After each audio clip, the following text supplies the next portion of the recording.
Earth in Upheaval. You are listening to Brothers of the Serpent podcast.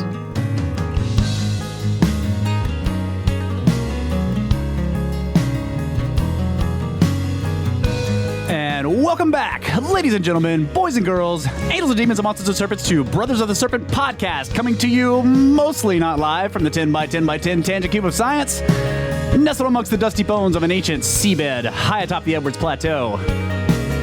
And we are going to be getting into Earth in Upheaval today by Immanuel Velikovsky, which will maybe help explain why we have all this ancient seabed high atop this plateau. Yeah. So we're trying an experiment.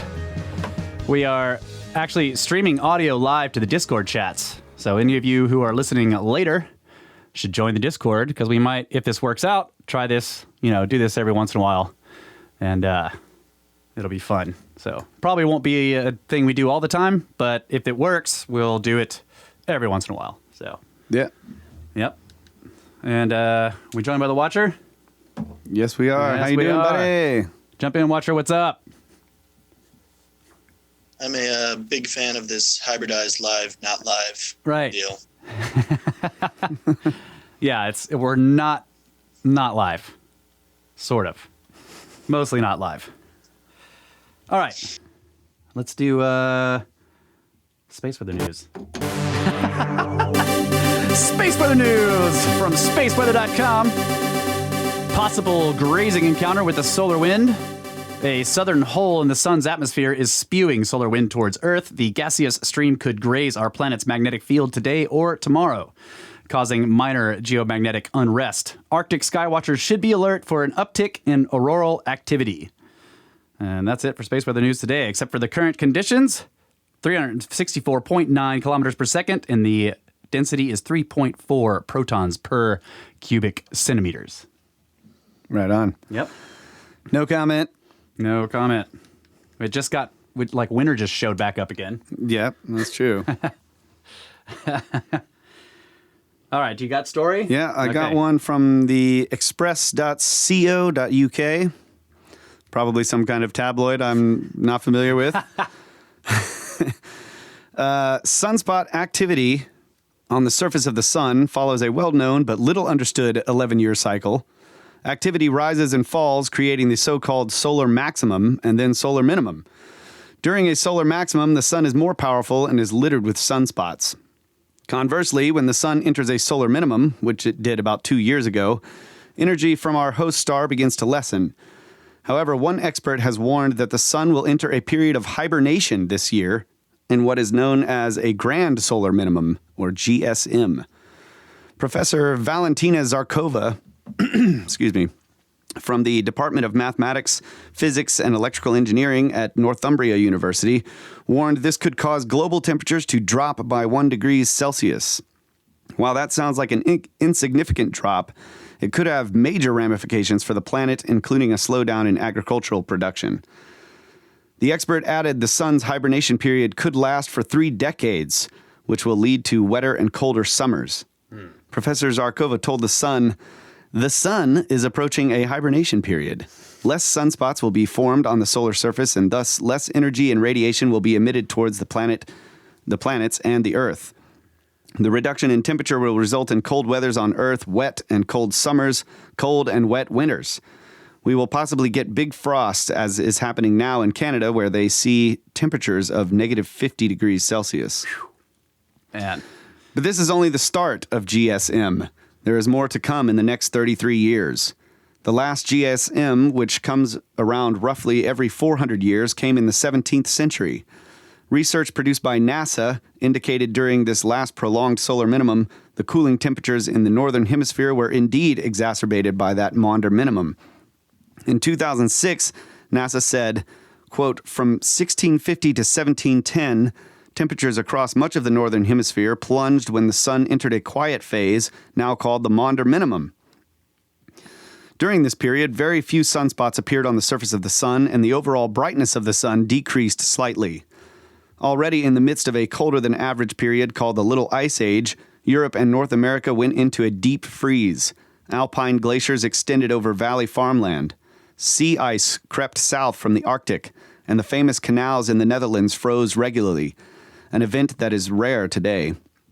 During this period, temperatures in the northern hemisphere on land and in winter were reportedly 1.3 Celsius lower than yesterday, leading to shorter seasons and ultimately food shortages in what NASA described as a little ice age. Professor Zarkova said, "We can only hope that the mini ice age will not be as severe as it was during the Maunder minimum." Yeah. This would dramatically affect food harvests in the middle latitudes because the vegetables and fruits will not have enough time for harvesting, so it could lead to a food deficit for people and animals, as we have seen in the past couple of years when the snow in Spain and Greece in April and May demolished their veggie fields. And in the UK, they had a deficit of broccoli and other fruits and veggies. However, other experts disagree with Professor Zarkova's theory, stating any cooling effect will be vastly offset by climate change. Wait, a cooling effect is I know. climate change. Yes. Yeah. Some people might be quite happy with a deficit of broccoli. Yeah, that's true. Yeah.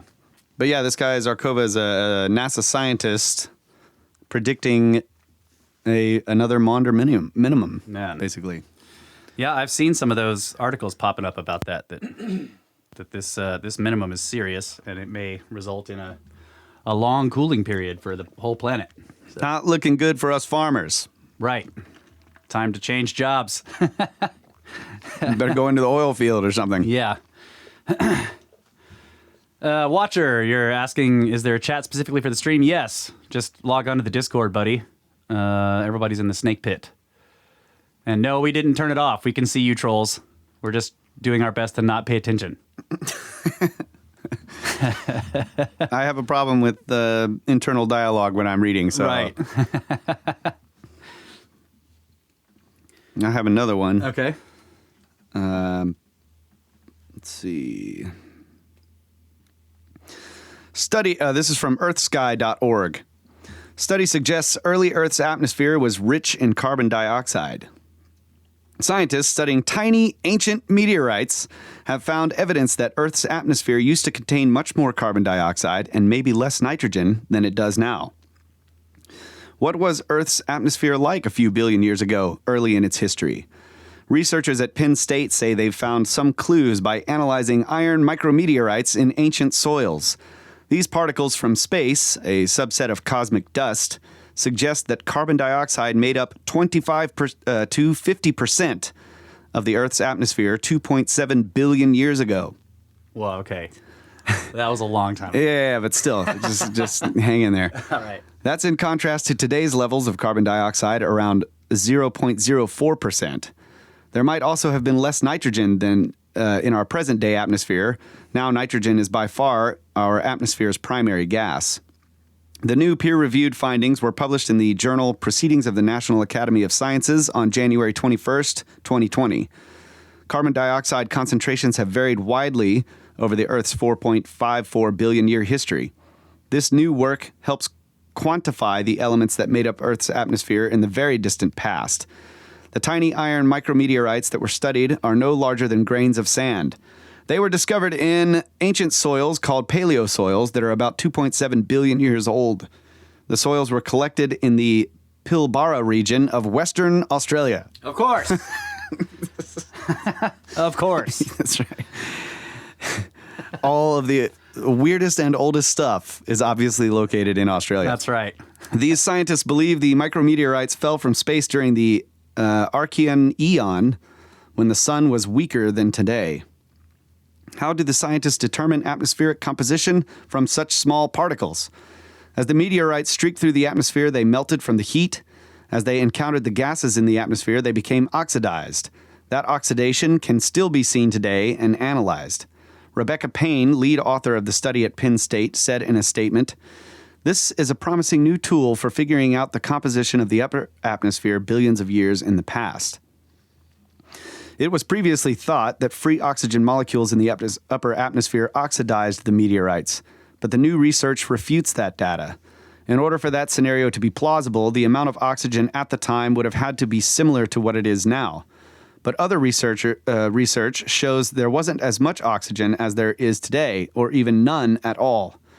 That leaves carbon dioxide as the gas that could have oxidized the meteorites. The conclusion is based on new analysis using photochemical and climate models. So, pretty interesting. And again, at the end of this story, they're like, well, so probably wasn't as hot as it should be because there was like hardly any of this gas and there was probably more of this gas. And so it sort of offset the warming that should have been occurring at the time. I don't know. It's like, hanging on to that model, folks. Yeah, moving things around to fit your preconceived ideas. Yep. All right, that the stories? Yeah, that's all I got. All right. I got more. Kyle's news hour is over. All right, I got a couple of emails, some good ones here. And Beetlejuice is still there. Just saying. All right, this is from Birch. He says, hey guys, I am seeing a transition for you guys. I heard you talking about how you like to keep politics out of your discussions while talking with Darren. He says, I want to address the filter you put on the topics on your show. Like with the politics aspect, I appreciate your viewpoint in keeping the subject uncontaminated with content that can trigger listeners based on their beliefs. It makes sense. However, the overlap is there. Ooh. Wow. Rookie mistake. Rookie move. Hate to see it happen. All right. Where was I? The overlap is there. Ancient mysteries and pyramids can definitely encounter politics because the history of humanity is at the core of how we see ourselves. And if we know the true history, then we would certainly see ourselves differently. This is the crossover to conspiracy theory, which can get political, and to the spiritual nature of man. I think strategically it would be possible to address these issues, which is why I think you should reread the part of my last email that you skipped and consider doing a show on the possibility of the Great Pyramid being an initiation device for the mystery schools. I was inspired to write that letter to you because of the John Anthony West episodes, the Power Plant episodes, and the Manly P. Hall episode. The ancient secret of the flower of life content is congruent with the Manly P. Hall content, and it offers a way to talk about the anomalies like raining snakes. Well, it rains snakes when we do our podcasts. That's the explanation for that mystery. Just a suggestion. I can tell you are having growing pains over this kind of stuff. Take Darren's comments to heart. It is about approaching the truth. So avoidance of content based on a worry of how people will take it is probably a slippery slope. Super psyched to hear the Dunn and Friends interview. Way to go, guys. Big time. Best snakes. Birch! Thank you, buddy. Yeah, so... what was the part that you skipped? It was in his last email. Oh, okay. Yeah. When I didn't know I skipped it. He was basically saying about the possibility of the Great Pyramid being an initiation device for the mystery schools, which I think is totally possible. I think this thing has been many things. Yeah. Chris Dunn's idea, if that's true, then Chris Dunn's idea is like it was first a power plant. Right. Later, it could have been many, many things. So, future archaeologists might dig it up again and say, this was a tourist attraction. And they would be right. Absolutely. But so for the part about avoiding stuff and how that's a slippery slope. So that's I just want to address that. We don't avoid any ancient mysteries topics. What we do try to avoid is current event politics for the most part.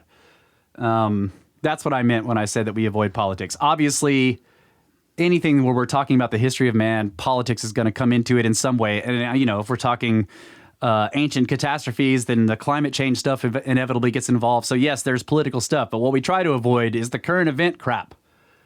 We don't want to make references to that kind of thing because that's not what we're trying to do here. And, right? Yep, I agree with that. Okay. Yeah. It's in a way, it's not necessary. Like, we do it as much as it is necessary to explore these mysteries, but no more than that. Right? Yep. So, and we've talked about the religious battle, like the religious people versus the science people, that whole battle, and there's politics involved in all that. Yep.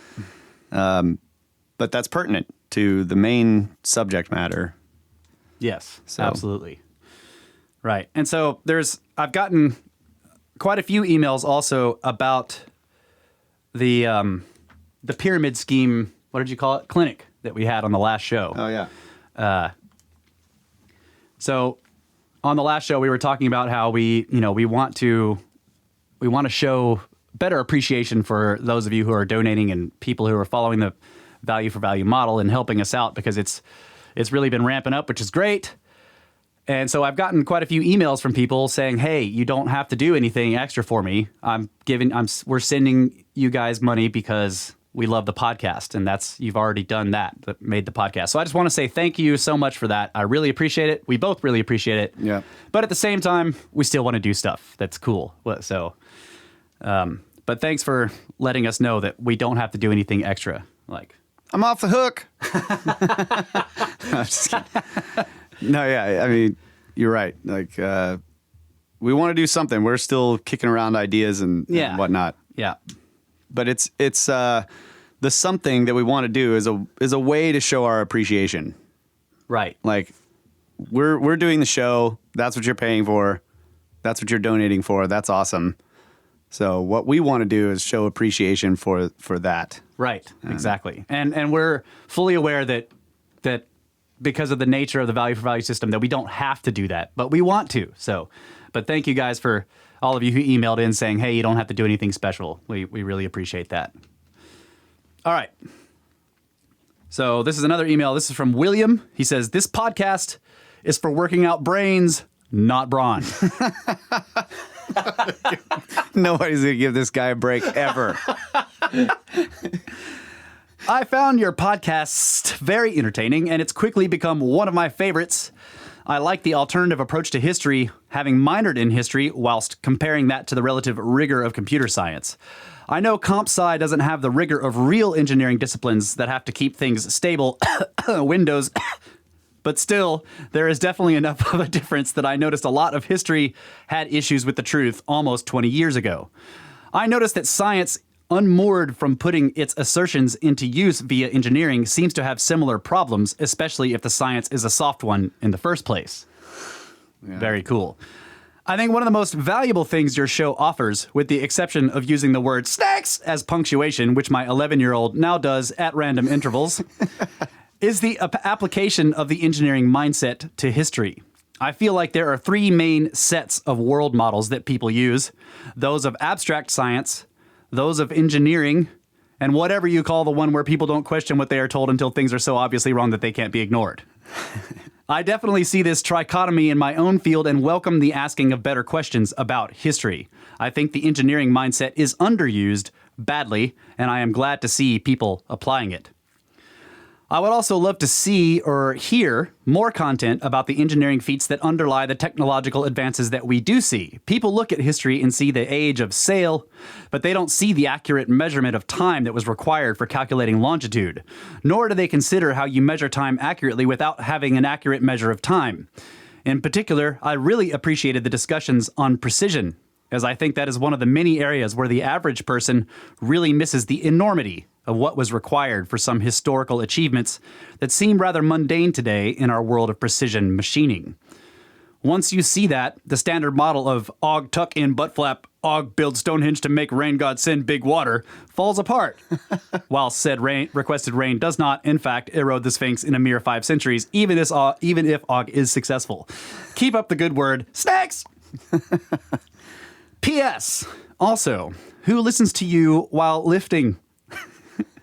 I can't entirely imagine being at the bottom of a heavy squat when hearing some of your unexpected banter, but I can imagine the weights falling on me in an approximate physical analog of receiving the verbal ire of John Anthony West. I anticipate that this is not the medically recommended best practice for achieving flat abs, and question whether YouTube Bro is using an appropriate sized shake weight for whatever he's doing. Oh, man. And I agree with that. I think that's why we've never heard back from that guy. You know? Bro was executing a monster lift for epic gains, and one of us said something like, start your workout now, and he started laughing. Rip in peace, broski. You were a legend.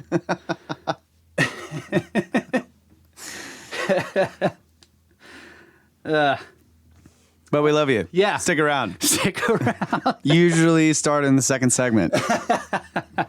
Just saying. All right. That's all the emails I'm going to do for this episode.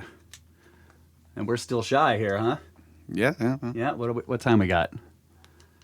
Well, it's right there in the... Okay. Half the time. You got some stories? I got more. Well, I've got this weird... Yeah, do it. Okay. The spheres? Yeah, the spheres. So we talked about this with, we did our episode with Soraya, which has now been published, by the way, on Where Did the Road Go? The Space Weather News we did with Soraya. He mentioned this, I think, but he mentioned it in the Patreon segment, right?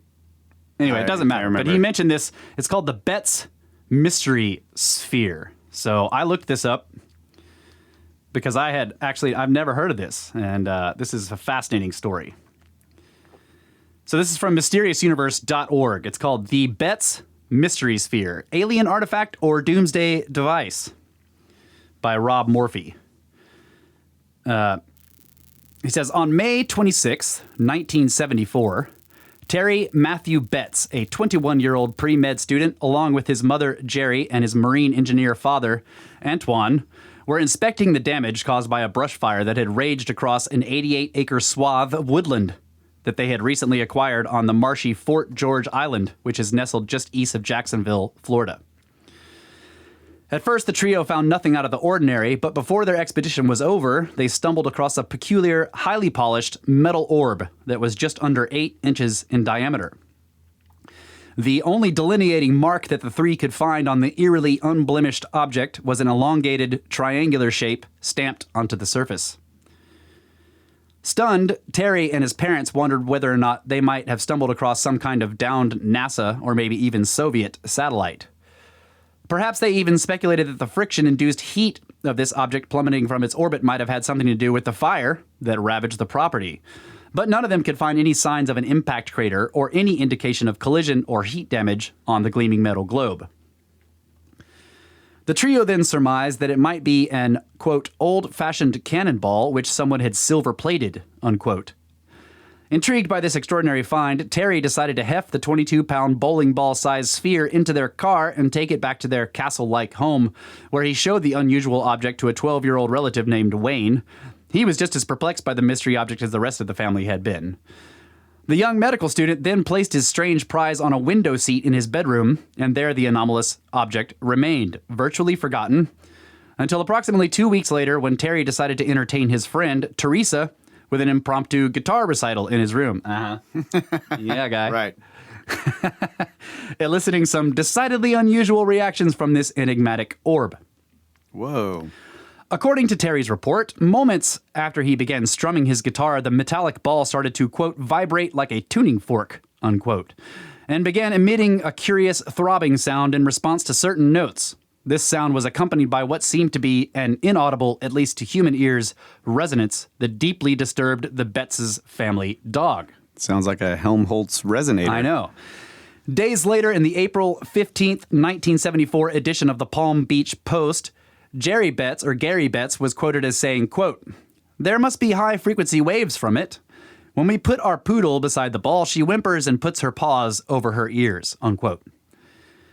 In the days that followed this strange performance, the Betz family began to notice some of the sphere's other peculiar attributes. They observed that when the orb was pushed across the floor, it would stop, vibrate for a moment, change direction, often more than once, and invariably return to whoever first rolled it. In one unprecedented circumstance, it rolled for 12 minutes straight without a single pause.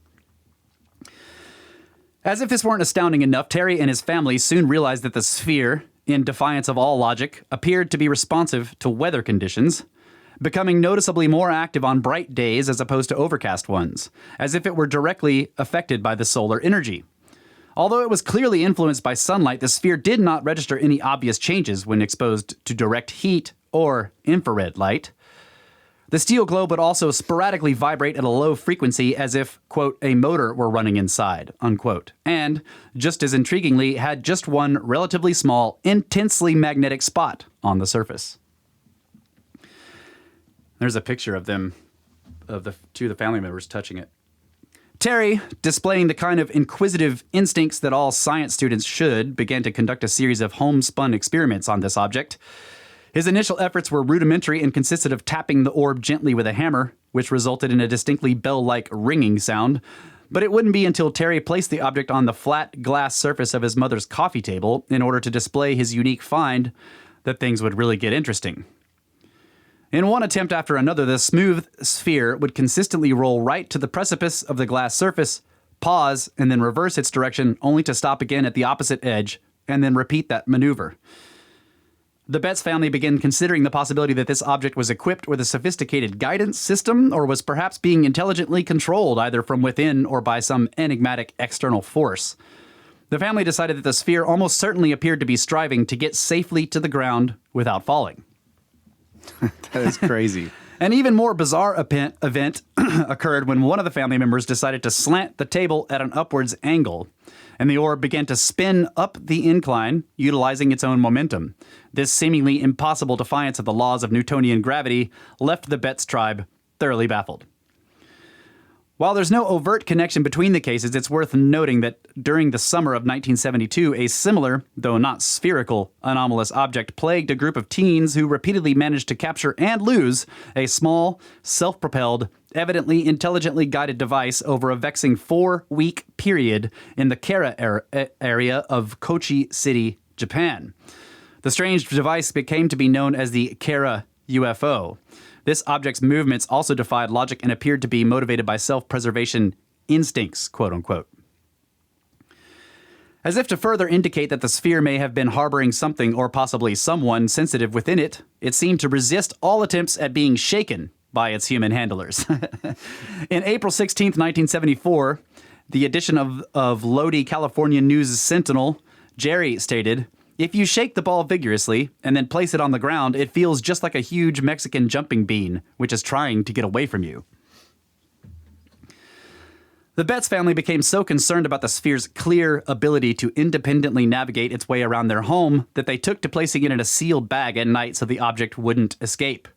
After days of watching the sphere perform these incredible feats, the Betts family decided that it was time to go to the public and try to find out just what it was that they actually had in their possession. So now he's starting to show pictures of articles and newspapers. The first call that Jerry Betts made was to the local Jacksonville Journal. The Journal was intrigued by their story. 1976 was, after all, near the peak of the how does you say that word? Halcyon? I don't know that one. Don't know. Yeah. Halcyon days of paranormal research, and they sent out a seasoned photographer, Lon Anger, to get the story and snap a few pictures. The skeptical Anger dutifully accepted the assignment, but secretly feared he might be stepping into a den of crackpots, and he would abandon that theory soon enough. When Anger arrived at the Betts home, he was eagerly greeted by Jerry, who wasted no time in presenting him with the sphere. Anger described the moment for the April 12, 1974 edition of the St. Petersburg Times. Quote, "I'm leery of this kind of thing. When I got here, Mrs. Betts said, 'You will not believe this if you don't see it.'" That was when the matriarch of the Betts clan instructed the still dubious Anger to give the ball a little shove across the floor. And here is the event in Anger's own words. Quote, "She told me to push it on the floor and put it on the floor and give it a push. It rolled a ways and stopped. So what? She said, 'Just wait a minute.' It turned by itself and then rolled to the right about 4 feet and stopped. Then it turned again and rolled to the left about 8 feet, made a big arc, and came right back to my feet." That's crazy. Halcyon. Halcyon. Okay, what is that? Oh, yeah. Like the peak, Okay. you know? Anger examined the steel ball intently and, like the Betts family before him, could find no seams and no indication of a manufacturer on the surface, save for the inscrutable triangular symbol stamped on its side. As soon as this now converted photographer relayed his fantastic story to the editor, the paper wasted no time in publishing his account, and within days, a worldwide media firestorm was ignited, of course. Reporters from such prestigious publications as the New York Times, the London Daily, and dozens of other papers from as far away as Japan called or traveled down to St. George Island to see this mystery sphere with their own eyes, but it wasn't just journalists whose curiosity was piqued in this strange case. The scientific and military communities were also clamoring for a good look at the unusual object. Representatives of both the U.S. Marine Corps and NASA contacted the Betts family, as did UFO investigators representing the Aerial Phenomena Research Organization. The visitors often arrived skeptical, but almost universally left both impressed and perplexed by the sphere's bizarre abilities. A U.S. Marine spokesman even went so far as to admit on television that the ball had behaved strangely in his presence and conceded that he was unable to explain its origin. An official press release issued by the Marines publicly stated that the ball was not the property of the United States government. By this point, Antoine had been forced to return to the sea on a freighter, and Jerry and her children were swept up in a media maelstrom from which there seemed to be no reprieve. The family, who had intentionally chosen an isolated place to live, had become overwhelmed by the press feeding frenzy, and in the April 14th, 1974 edition of the Palm Beach Post, Jerry was quoted as saying, "We came to Fort George Island to get away to a serene atmosphere. Now I can't get away from the telephone. It means nothing to people in the West that it's midnight here, and when they quit calling, those in the East wake up and start." Oh, man. Yeah. Oh, okay, so Watcher is saying halcyon means tranquil, peaceful, or blissful? A utopian peak of a society. Yeah, that's what I thought. Yeah. Okay. At the peak of this frenzy, renowned astronomer and ufologist Dr. J. Allen Hynek requested that the Betts family send the sphere to his office at Northwestern University in Chicago so he could personally inspect it. But Jerry refused because she was warned that the one-of-a-kind object might be seized or misplaced, quote unquote. According to the 1980s extraterrestrial omnibus, The Encyclopedia of UFOs by Ronald D. Story, quote, "After notices appeared in the press, Dr. J. Allen Hynek of Northwestern University requested that the ball be sent to him for examination. Subsequent callers, however, suggested to Mrs. Betts that trusting it to a public carrier would break the continuity and allow for interception, substitution, or loss." Unquote. Evidently, this was an assessment that Dr. Hynek, who notably served as a consultant for and had a cameo in Steven Spielberg's influential Close Encounters of the Third Kind, agreed with. According to a report published in the April 16, 1974 edition of News Sentinel, quote, "She, Jerry Betts, said that the experts she has talked to at Northwestern University decides it would be too much risk to fly the sphere to Chicago for examination." Yeah, you put it in the mail, and a little while later it'd come back to you. Right. To the chagrin of scores of scientists and military officers, the sphere remained firmly entrenched in the Betts' home, and that is where the object remained until a bizarre series of unexplainable events forced the family to wonder whether or not this outwardly innocuous orb was capable of channeling and perhaps unleashing supernatural forces. Just when the almost unbearably hectic scene that surrounded the Betts house started to become almost routine for the harried family, things suddenly took a decided turn for the weird, or weirder, as the case may be. Jerry Betts reported that she and her family began to hear strange organ-like music wafting through their cavernous abode in the dead of night, even though there was no such instrument in their home. As if that weren't creepy enough, doors began slamming, seemingly of their own volition, at all hours of the day and night. While the Betts family claimed that they weren't afraid of the poltergeist-like forces that seemed to have invaded their home, this new development did cause concern for Antoine and Jerry, who decided that it was high time they got to the bottom of this mystery. To help them achieve that goal, they contacted the United States Navy. Following a series of frightening nighttime disturbances, the Betts family finally relinquished the sphere to the scientists posted at the Jacksonville Naval Air Station. The initial efforts of the Navy metallurgists were met with dead ends as their X-ray machines were not strong enough to penetrate the orb. According to Navy spokesperson CPO Chris Behringer, quote, "Our first X-ray attempts got us nowhere. We're going to use a more powerful machine on it and also run spectrograph tests to determine what metal it's made of. There's certainly something odd about it," unquote. Are we way over now? No, not bad. Okay, it's all right. We'll keep going here. Yeah. Eventually, the scientists at the station were able to determine that the exact size of the sphere was 7.96 inches in diameter and that it weighed precisely 21.34 pounds. They also concluded that the shell of the orb was approximately 1/2 of an inch thick, which, according to the report, could withstand a pressure of 120,000 pounds per square inch, made of stainless steel, specifically magnetic ferrous alloy number 431. This alloy is magnetic, nickel-bearing stainless steel designed for heat treatment to the highest mechanical properties and corrosion resistance. The Navy team's powerful 300 kV X-ray also discovered two round objects inside the sphere, surrounded by a quote-unquote halo made of a material with an unusual density. They also noted that the sphere displayed 4 different magnetic poles, 2 positive and 2 negative, which were not concentric. It's so weird. The Navy also concluded that while the orb was intensely magnetic, it did not show signs of radioactivity and did not appear to be an explosive. That's a good one to check. Yep. At this point, the Navy scientists wanted to cut into the object to get a better look, but Jerry Betts steadfastly refused, stating to the press, quote, "I told them we expect a comprehensive report in 2 weeks, and if it can't be identified as government property, it is to be returned to us," unquote. The Navy made good on their promise and returned the sphere. Wow, that's good job, Navy. Little bit of respect gained there, buddy. But lingering questions remained as the origin and identity of the odd object. At this point, the Betts family began to seriously consider the possibility that they were in possession of a genuine extraterrestrial technology or an, quote, alien bugging device, unquote, as some of their neighbors dubbed it. According to Jerry, quote, "If no other explanation can be found that's as logical as any, who could say what's on another planet? Even speculations have been proven wrong. The Navy says what it isn't. They say it isn't an explosive, so we still want to know what it is," unquote. Yep. Berninger, of course, was hesitant to even entertain the extraterrestrial origin hypothesis, stating in April 15th, 1974 edition of the Palm Beach Post, quote, "I don't know who manufactured it, but I say it came from Earth. We know that it's not an explosive and presents no hazard," unquote. As assured as Berninger's words seemed to be, this opinion regarding the supposed safety, as well as the terrestrial origin of the sphere, would not be shared by other scientists who tested the anomalous steel ball. The first of these men of science would represent the frankly insidious-sounding Omega-1 Institute.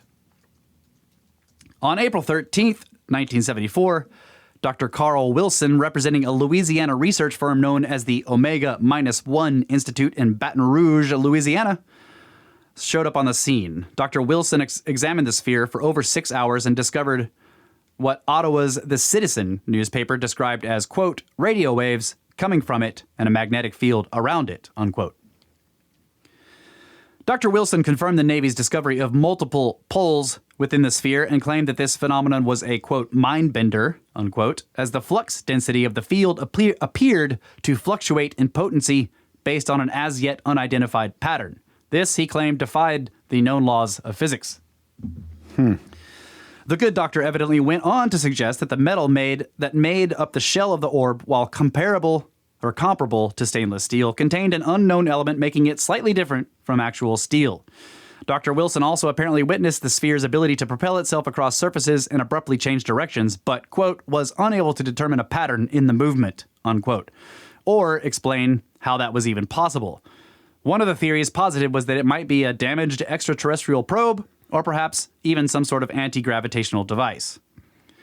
In the end, the Omega-1 Institute findings regarding the identity of the mystery sphere were just as inconclusive as the Navy's, and the Betts family were no closer to the truth. It was to be then that the members of the APRO managed to convince the family that they might be in possession of evidence of the existence of extraterrestrial intelligence, and as such were legitimately eligible to win the National Enquirer's then $50,000 reward for positive proof of UFOs. National Enquirer. Yeah. That's where you get all the real news. Right. In the early 1970s, the editorial staff of the National Enquirer, and most other popular publications for that matter, took a serious interest, at least in terms of profit margins, in subjects like cryptozoology, ufology, and the supernatural. On March 12, 1972, the publication offered an award of $10,000 for the, quote, best scientific evidence of the reality of UFOs, unquote, and $50,000 to, quote, the first person who can prove that an unidentified flying object came from outer space and is not a natural phenomenon, unquote. This already bountiful sum was raised to $1 million by 1976. While the Inquirer was considered by most to be little more than a supermarket tabloid, the publication took great pains to assemble what they referred to as a, quote, blue ribbon panel, unquote, which consisted of noted scientists including Dr. J. Allen Hynek, Dr. James Albert Harder, Dr. R. Leo Sprinkle, who in 1974 was involved in the investigation of the infamous Carl Higdon abduction case, biologist Frank B. Salisbury, and State University of New York professor of philosophy Dr. Robert F. Cregan. Okay, so they got an all-star cast there. Yeah, that's pretty good. Yeah.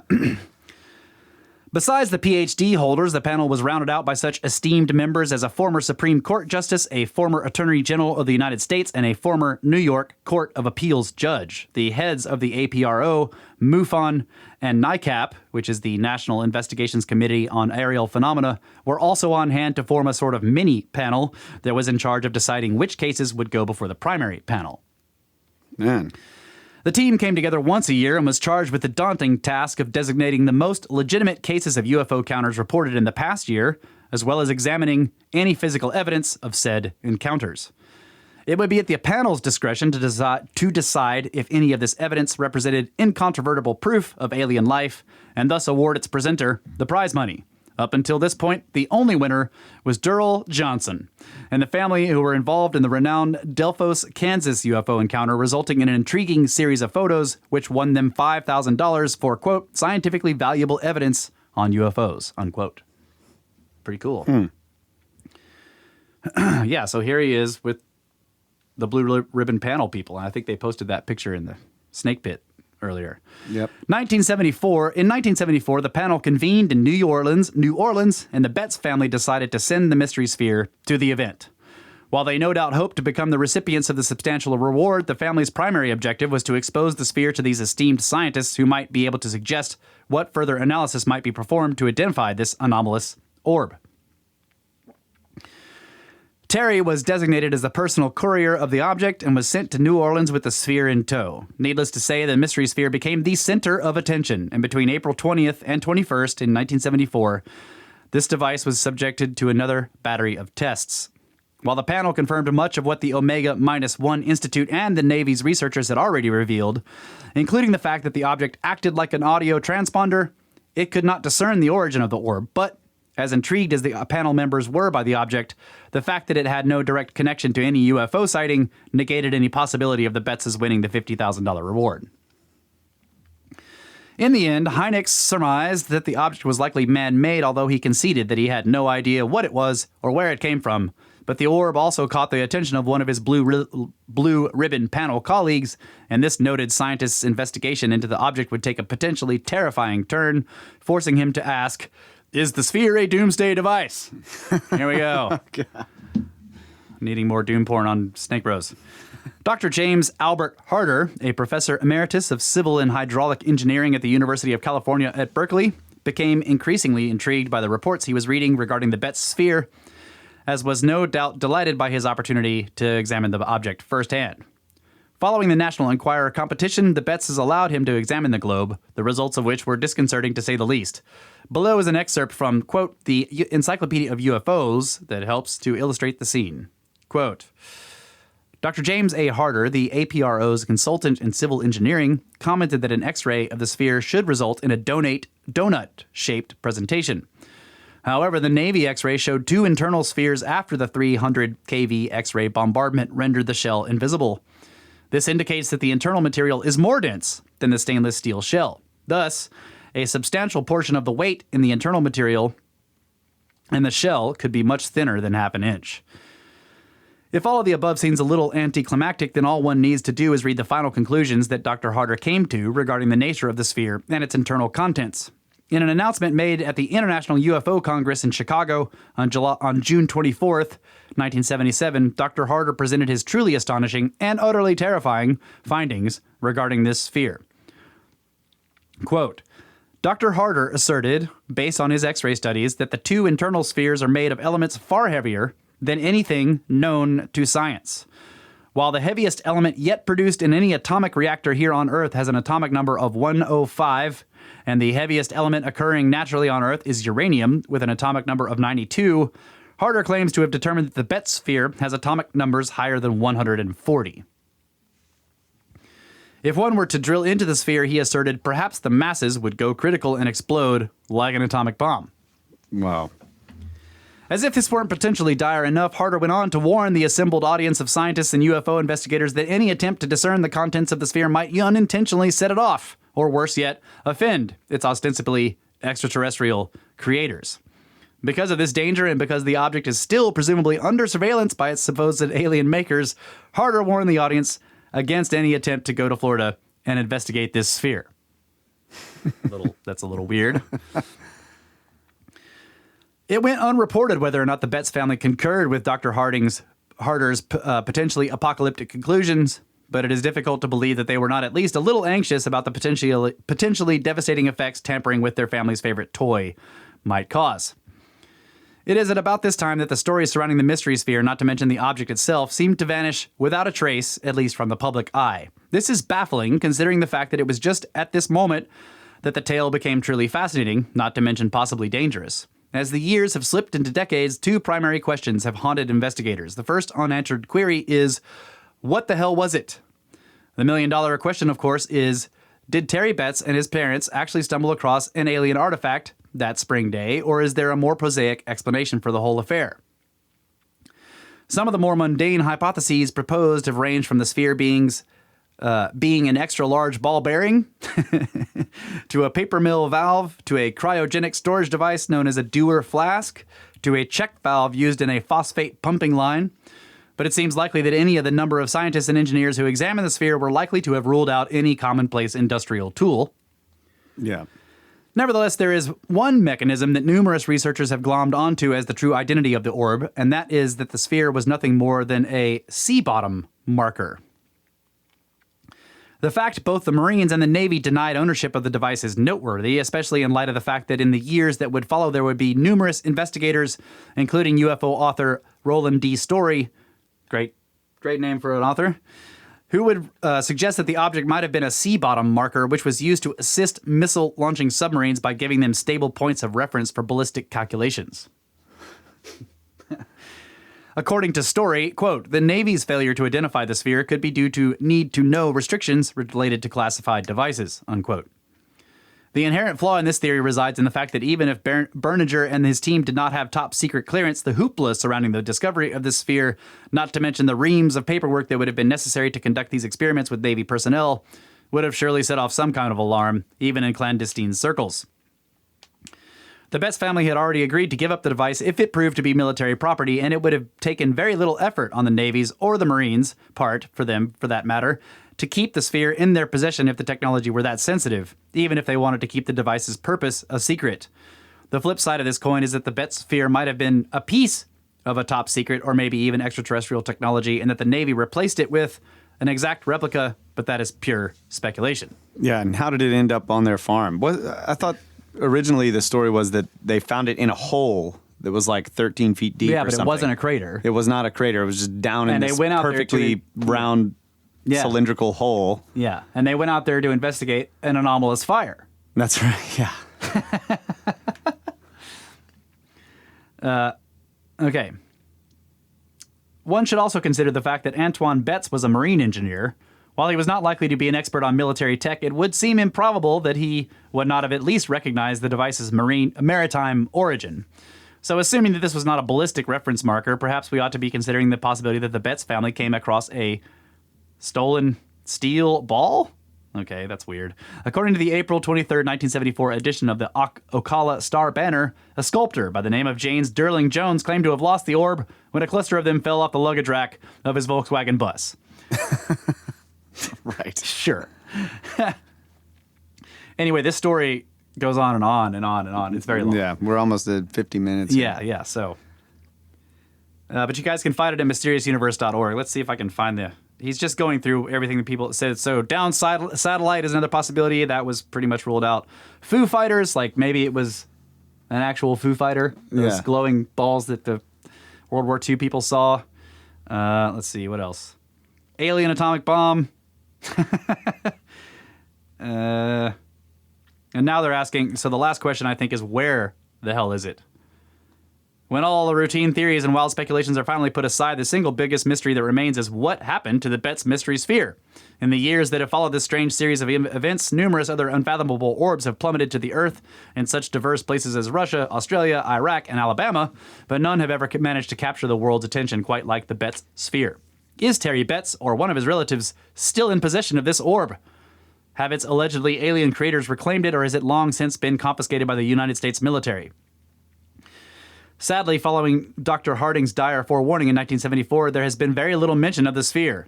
Like many flash-in-the-pan curiosity stories, this one likely ran its course, and the public interest was captured by some other passing fad before wrapping this puzzle up in any satisfying fashion. In the end, there's a good chance that we will never know the definitive origin of this mystery sphere, but there is the frankly minute chance that as you read these words, the irrefutable proof of the existence of extraterrestrial intelligence might be sitting in a cardboard box, collecting dust in someone's dingy basement, just waiting for a curious child to discover its enthralling and potentially apocalyptic secrets. Yeah, that reminded me too of the man. Now I'm going to forget the guy's name. He went on Joe Rogan, talked about crazy Navy, or military stuff. He went to Area 51. Yeah, I can't remember his name either. Who's the guy? But anyway, he talked about this weird sphere that he went in there to study, and it did all kinds of weird stuff like anti-gravity, etc. And I think you mentioned that on the Where Did the Road Go show I did. as well. I did. Yeah. What was that guy's name? And I mean, it backs up, like they're saying that there's some strange metals in there that they don't. Yep. And he also talked about an element. Element 115. Yeah, exactly. Yep.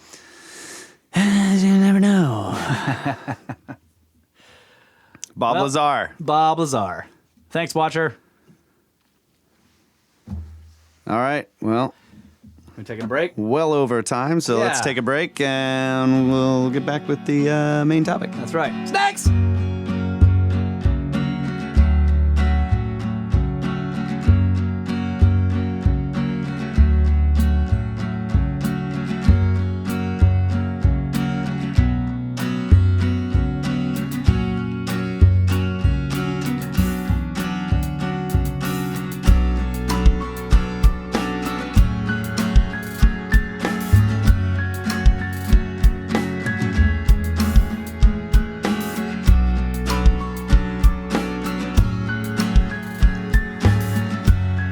Welcome back, ladies and gentlemen, Brothers of the Serpent podcast.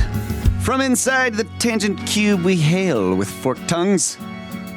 As Russ is about to lead us down the rabbit hole of Earth in Upheaval. That's right.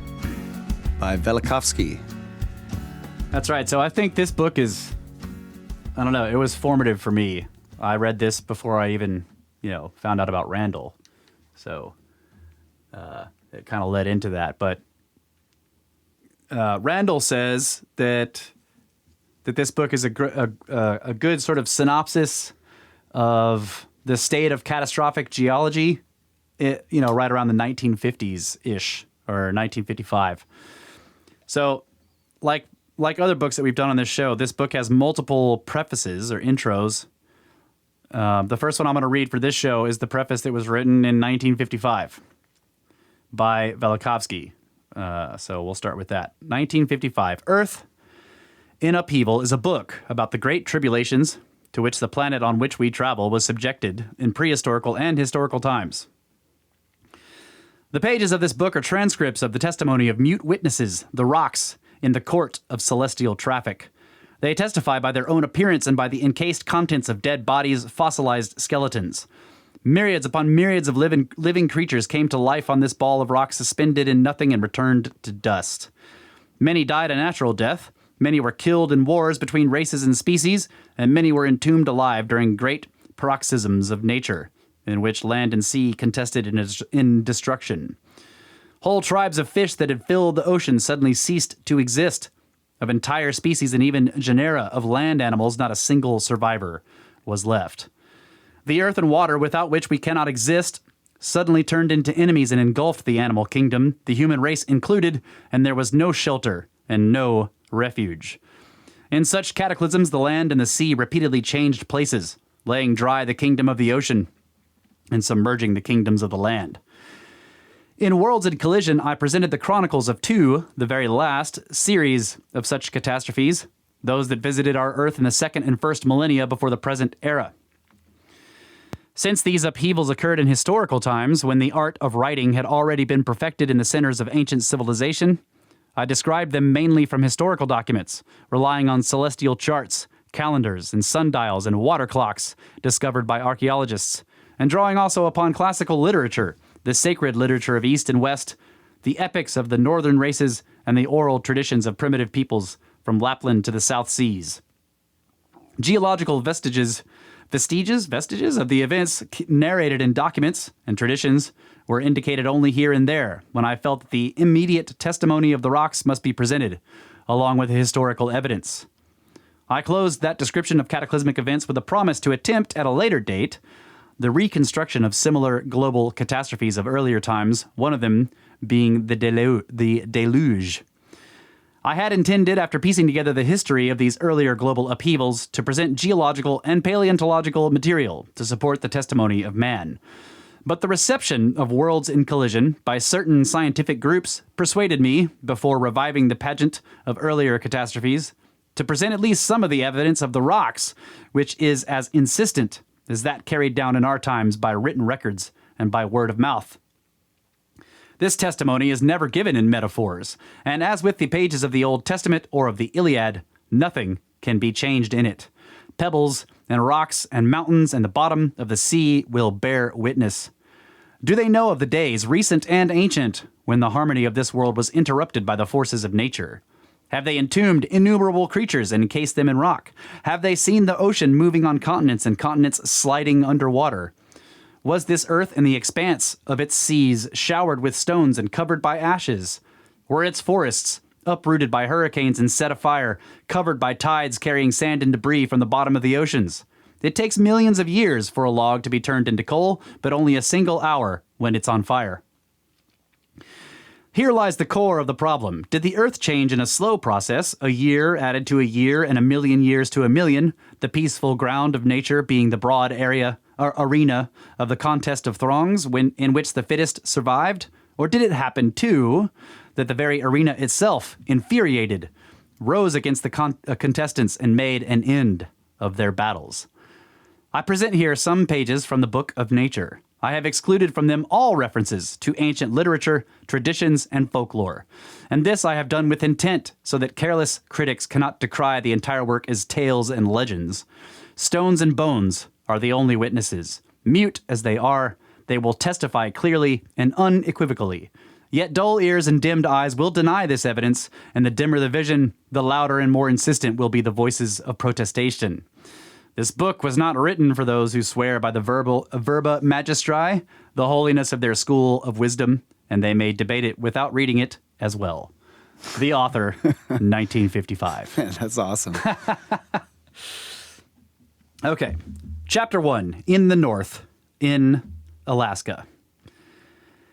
In Alaska, to the north of Mount McKinley, the tallest mountain in North America, the Tanana River joins the Yukon. From the Tanana Valley and the valleys of its tributaries, gold is mined out of gravel and muck. This muck is a frozen mass of animals and trees.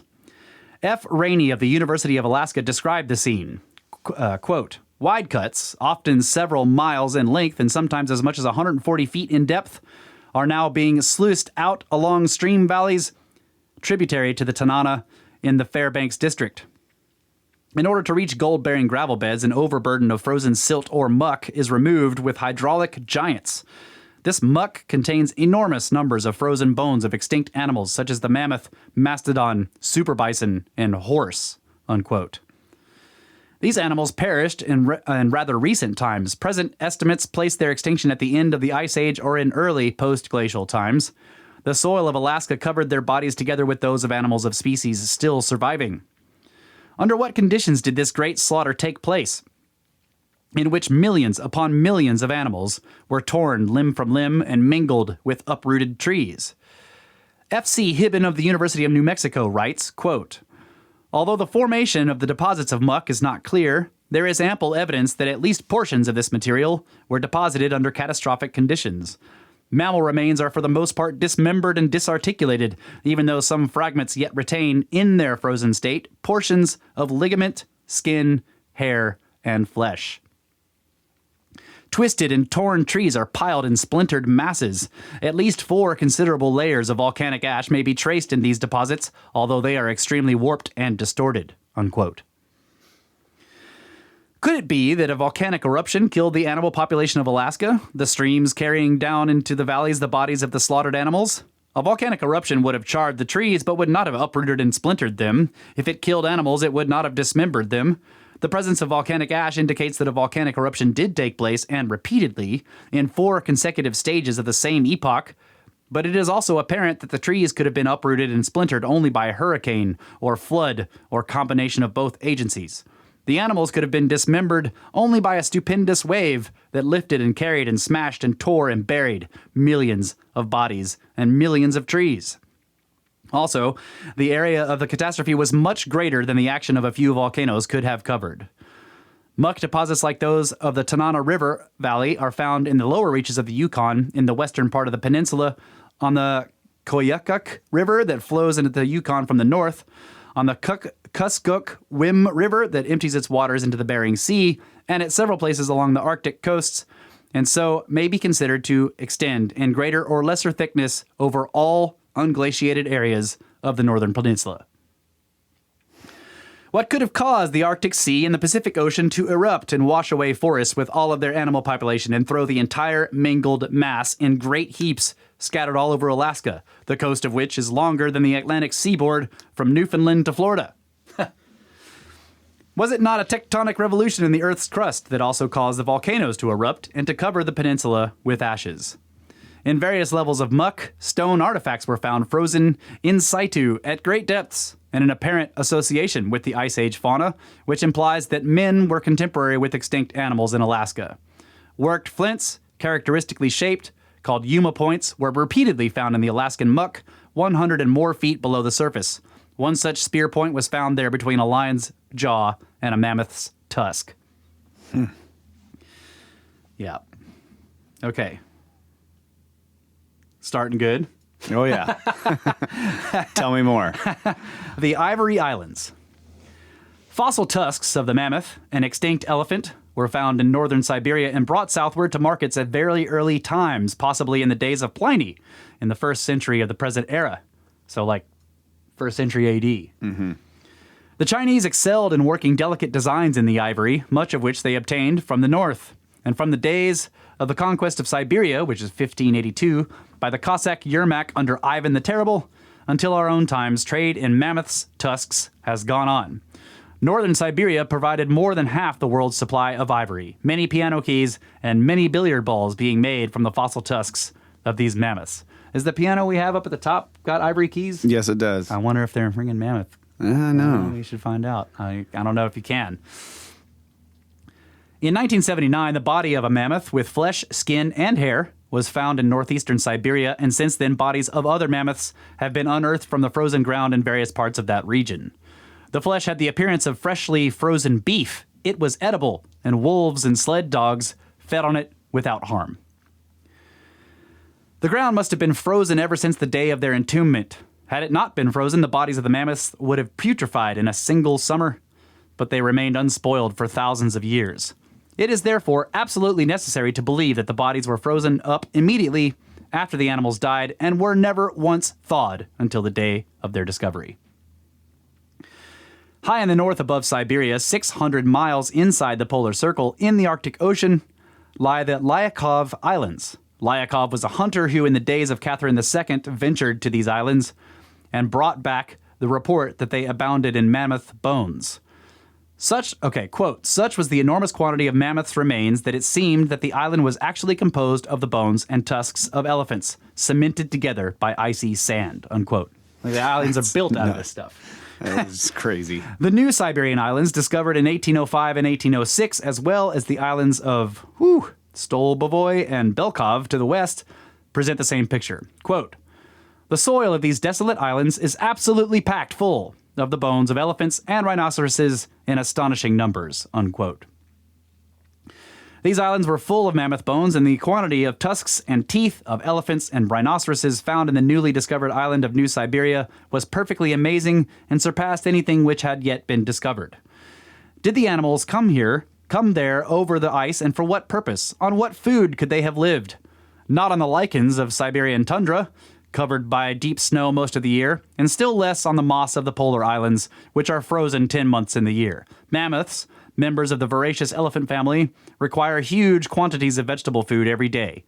How could large herds of them have existed in a country like northeast Siberia, which is regarded as the coldest place in the world, and where there was no food for them?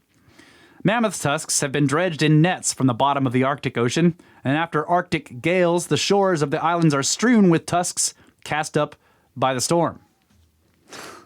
This is regarded as an indication that the bottom of the Arctic Ocean, between the islands and the mainland, was dry land in the days when the mammoths roamed there.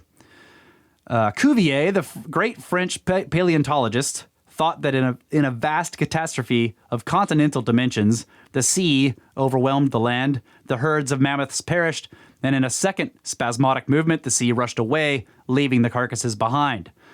This catastrophe must have been accompanied by a precipitous drop in temperature. The frost seized the dead bodies and saved them from decomposition. In some mammoths, when discovered, even the eyeballs are still preserved. Charles Darwin, who denied the occurrence of continental catastrophes in the past, in a letter to Sir Henry Haworth, admitted that the extinction of mammoths in Siberia was for him an insoluble problem. J.D. Donna, the leading American geologist of the second half of the last century, wrote, quote, "The encasing in ice of huge elephants and the perfect preservation of the flesh shows that the cold finally became suddenly extreme, as of a single winter's night, and knew no relenting afterward." In the stomachs and between the teeth of the mammoths were found plants and grasses that do not grow in northern Siberia. Quote, "The contents of the stomachs have been carefully examined. They showed the undigested food, leaves of trees now found in southern Siberia, but a long way from the existing deposits of ivory. Microscopic examination of the skin showed red blood corpuscles, which was a proof not only of a sudden death, but that the death was due to suffocation, either by gases or water, evidently the latter in this case. But the puzzle remained to account for the sudden freezing of this large mass of flesh so as to preserve it for future ages," unquote. So it's weird that there would be so many animals with this food that doesn't grow in the area, but they're not finding the frozen food Right. outside of the animals. Like, Yeah. that is That is weird. really strange. Like they were washed Like there. they were, yeah, exactly. Yeah. All right. Not only mammoths pastured in northern Siberia and on the islands of the Arctic Ocean, on Koltanoy Island, neither trees nor shrubs nor bushes exist. And yet the bones of elephants, rhinoceroses, buffaloes, and horses are found in this icy wilderness in numbers which defy all calculation, unquote. So just what you were saying. Not just mammoths, but horses. Yeah. And all kinds of very large megafauna that need lots of food. And maybe the grasses and stuff are there. They're just, Hard to see. they weren't found at Yeah. this time. That, I don't know. When Hedenstrom and Senekov discovered the New Siberian Islands in 1806, they found in the desolate wilderness of Polar Sea the remains of, quote, enormous petrified forests, unquote. So here we go. Okay. These forests could be seen tens of miles away. Quote, "The trunks of the trees in these ruins of ancient forests were partly standing upright and partly lying horizontally buried in the frozen soil. Their extent was very great." Hedenstorm describes them as follows. "On the southern coast of New Siberia are found the remarkable wood hills, which are piles of tree trunks. They are 30 fathoms or 180 feet high and consist of horizontal strata of sandstone alternating with the strata of bituminous beams or trunks of trees. On ascending these hills, fossilized charcoal is everywhere met with, covered apparently with, ashes, but on closer examination, this ash is also found to be a petrifaction, and so hard that it can scarcely be scraped off with a knife," unquote. "Some trunks are fixed perpendicular in the sandstone with broken ends. In 1829, the German scientist G.A. Ehrmann went to Velikovsky and the New Siberian Islands to measure there the magnetic field of the Earth. He described the soil as... so great. I'm going to go to the Arctic to measure the magnetic field, guys. He described the soil as full of the bones of elephants, rhinoceroses, and buffaloes. Of the piles of wood, he wrote, quote, "In New Siberia, on the declivities facing the south, lie hills 250 or 300 feet high, formed of driftwood, the ancient origin of which, as well as the fossil wood in the tundras anterior to the history of the earth in its present state, strikes at once even the most uneducated hunters. Other hills on the same island and on Kotelnoy, which lie furthest to the west, are heaped up to an equal height with skeletons of pachyderms, elephants and rhinoceroses, bisons, etc., which are cemented together by frozen sand, as well as by strata and veins of ice. On the summit of the hills, the trunks of trees, lie flung upon one another in wildest disorder, forced upright in spite of gravitation, and with their tops broken off or crushed, as if they had been thrown with great violence from the south on a bank, and there heaped up." Yeah. So it definitely washed in all that stuff. Right. You got Completely piles of, disintegrated all of the soft tissue of the trees, the leaves and whatnot. Yeah. Yeah. But I just think that's crazy. Like, imagine like hills that are 300 feet tall of fossil trees. Yeah. It's just crazy. Edward von Toll repeatedly visited the New Siberian Islands from 1885 to 1902, when he perished in the Arctic Ocean. He examined these wood hills and found them to consist of carbonized trunks of trees with impressions of leaves and fruits.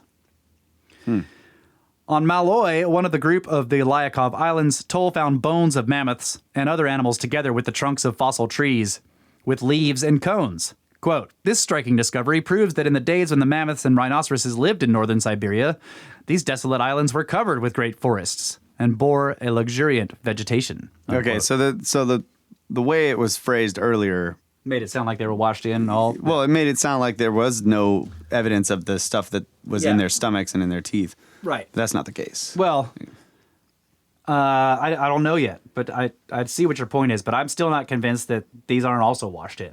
Right, yeah. You know. Well, they have to be because they're piled up 300 feet high. The question is do they find like trunks of trees that are still in place where all the roots are still there? Oh, yeah. You know. Probably not.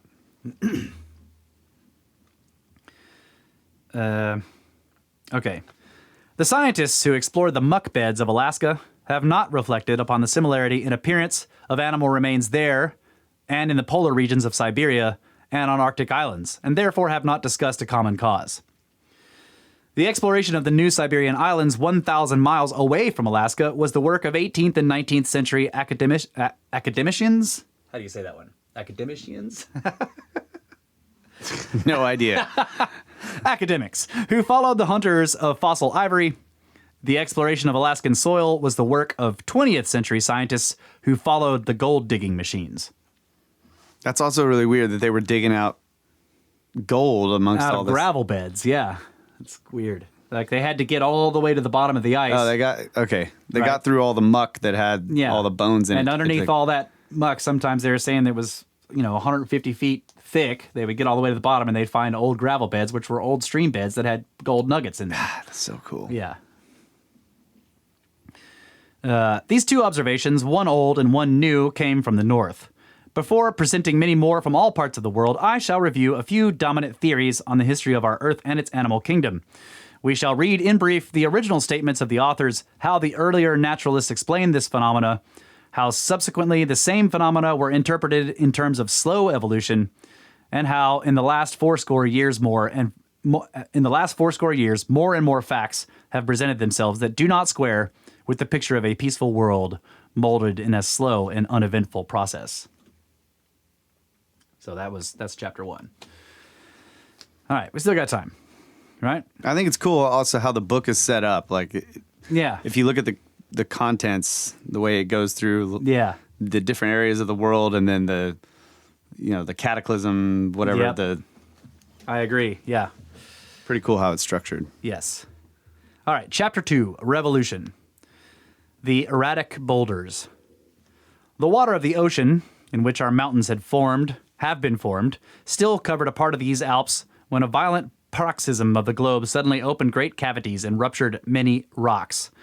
The waters were carried towards these abysses with extreme violence, falling from the height they were before they crossed deep valleys and dragged immense quantities of earth, sand, and debris of all kinds of rocks. This mass, shoved along by the onrush of great waters, was left spread up the slopes where we still see many scattered fragments. Thus did Horace Benedict de Saussure, foremost Swiss naturalist, at the end of the 18th century, explain the presence of stones broken off from the Alps that were carried to the Jura Mountains to the west, and also did he explain the marine remains found in alpine ridges and the sand, gravel, and clay that fill the valleys of the Alps and the plains behind them. These stone blocks lie on the Jura Mountains at an elevation of 2,000 feet above Lake Geneva. Some of them are thousands of cubic feet in size. Pierre et Martin is over 10,000 cubic feet. They must have been carried across the space now occupied by the lake and lifted to the height where they are found. There are erratic boulders in many places of the world. In the British Isles, on the shore, and in the Highlands, there are enormous quantities of them, transported there across the North Sea from the mountains of Norway. Some force wrested them from those massifs, bore them over the entire expanse that separates Scandinavia from the British Isles, and set them down on the coast in the hills. Kyle's checking the map. Yeah. Can you see where Thanks, GMA. About? Yeah, I can. Yeah. I can. GMA gave us a world map for our desk that I glued down to it. So it's now our desktop. That's right.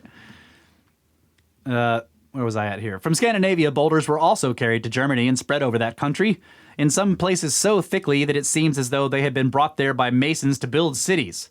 Also, high in the Harz Mountains in central Germany lie stones that originated in Norway. From Finland, blocks of stone were swept to the Baltic regions and over Poland and lifted onto the Carpathians. Another train of boulders was fanned out from Finland, over the Valdai Hills, over the site of Moscow, and as far as the Don.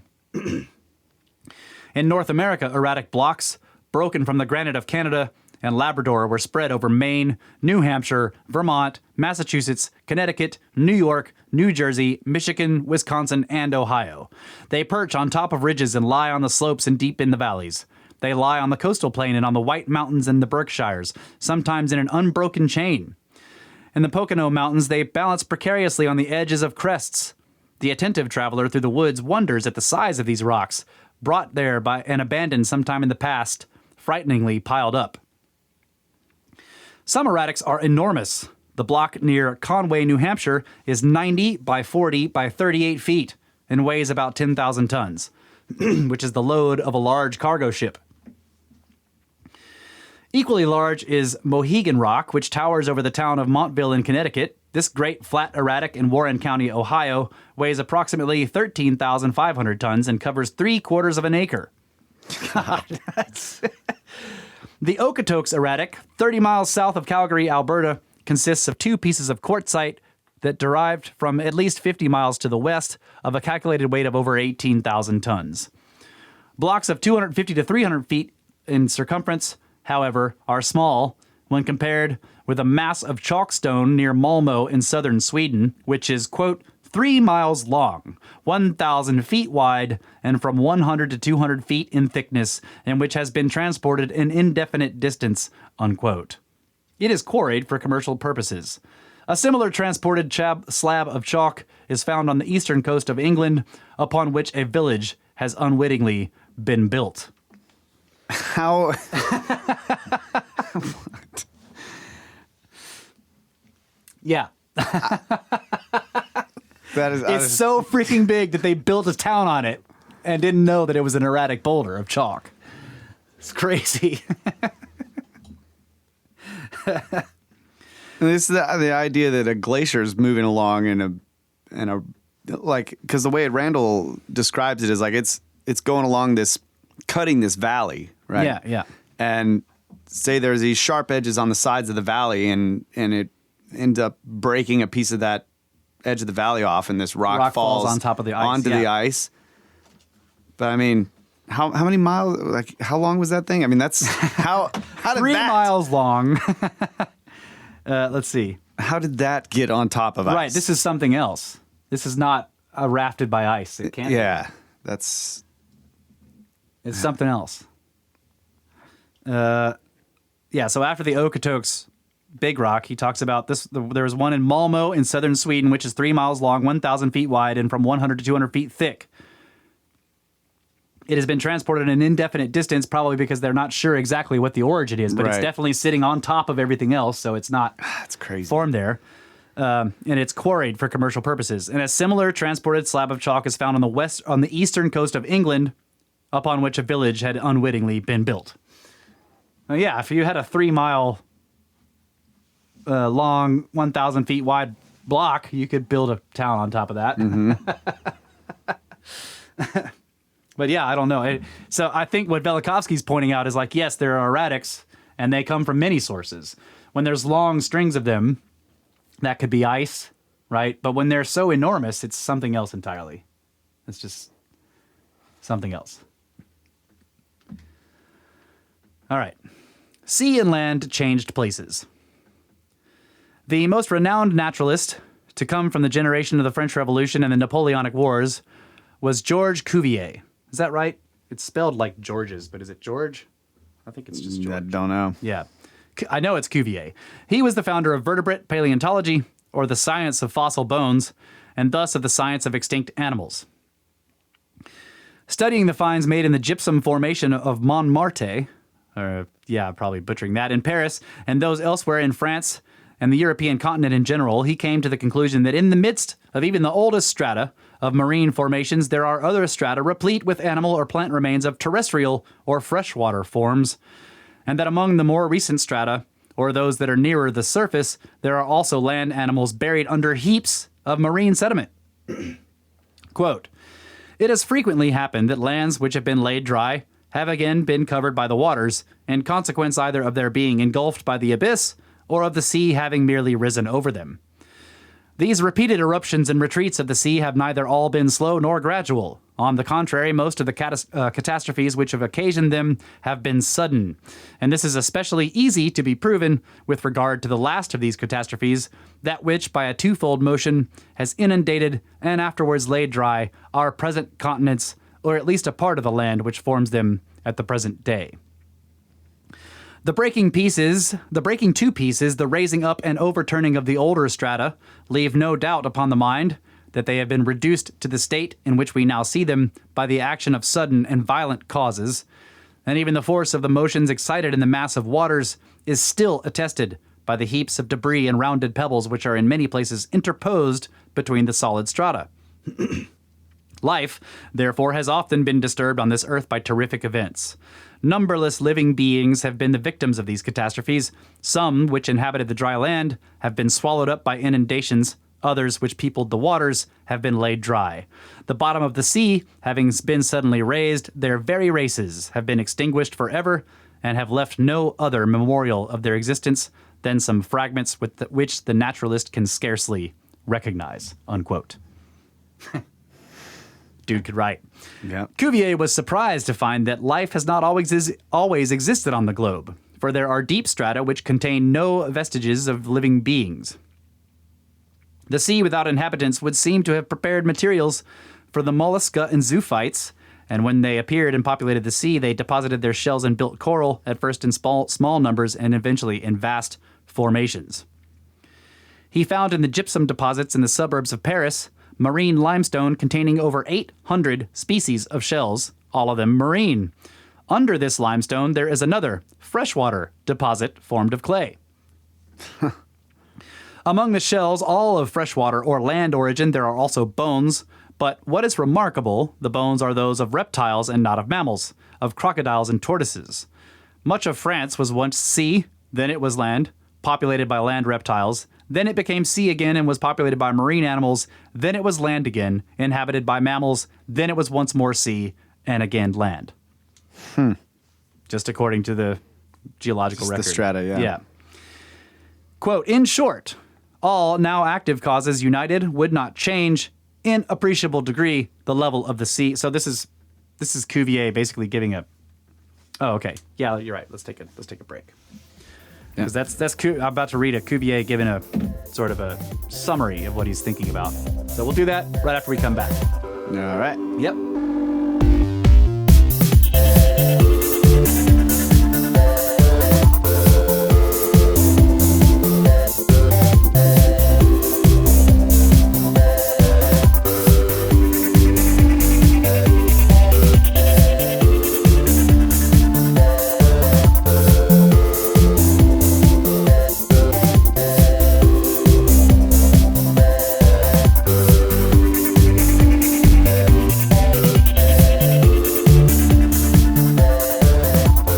Supposed to have an intro planned out, and I don't.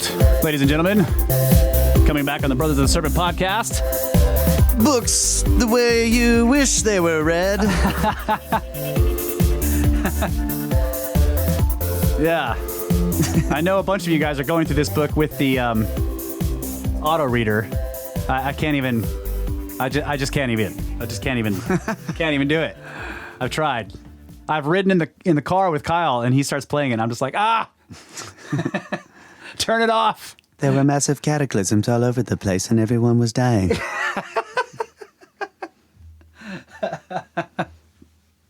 All right. So back to Earth in Upheaval, which everyone should get, by the way, if you don't have it. And this is quotes from Cuvier. He says, in short, all now active causes united would not change in appreciable degree the level of the sea, nor raise a single stratum above its surface. It has been asserted that the sea has undergone a general diminishing of level, admitting that there has been a gradual diminution of the waters, that the sea has transported solid matter in all directions, that the temperature of the globe is either diminishing or increasing. None of these cases could have overturned strata, enveloped in ice large animals with their flesh and skin, or laid dry marine animals, and lastly, destroyed numerous species and even entire genera. Thus we repeat, it is in vain that we search among the powers which now act on the surface of the earth for causes sufficient to produce the revolutions and catastrophes, the traces of which are exhibited by the crust of the earth. Yeah. Okay. The caves of England. In a cave in Kirkdale in Yorkshire, 80 feet above the valley, under a floor covering of stalagmites, Buckland, which is William Buckland, a professor of geology at the University of Oxford, found teeth and bones of elephants, rhinoceroses, hippopotami, horses, deer, tigers, the teeth of which were larger than those of the largest lion or Bengal, and bears, wolves, hyenas, foxes, hares, rabbits, as well as the bones of ravens, pigeons, larks, snipe, and ducks.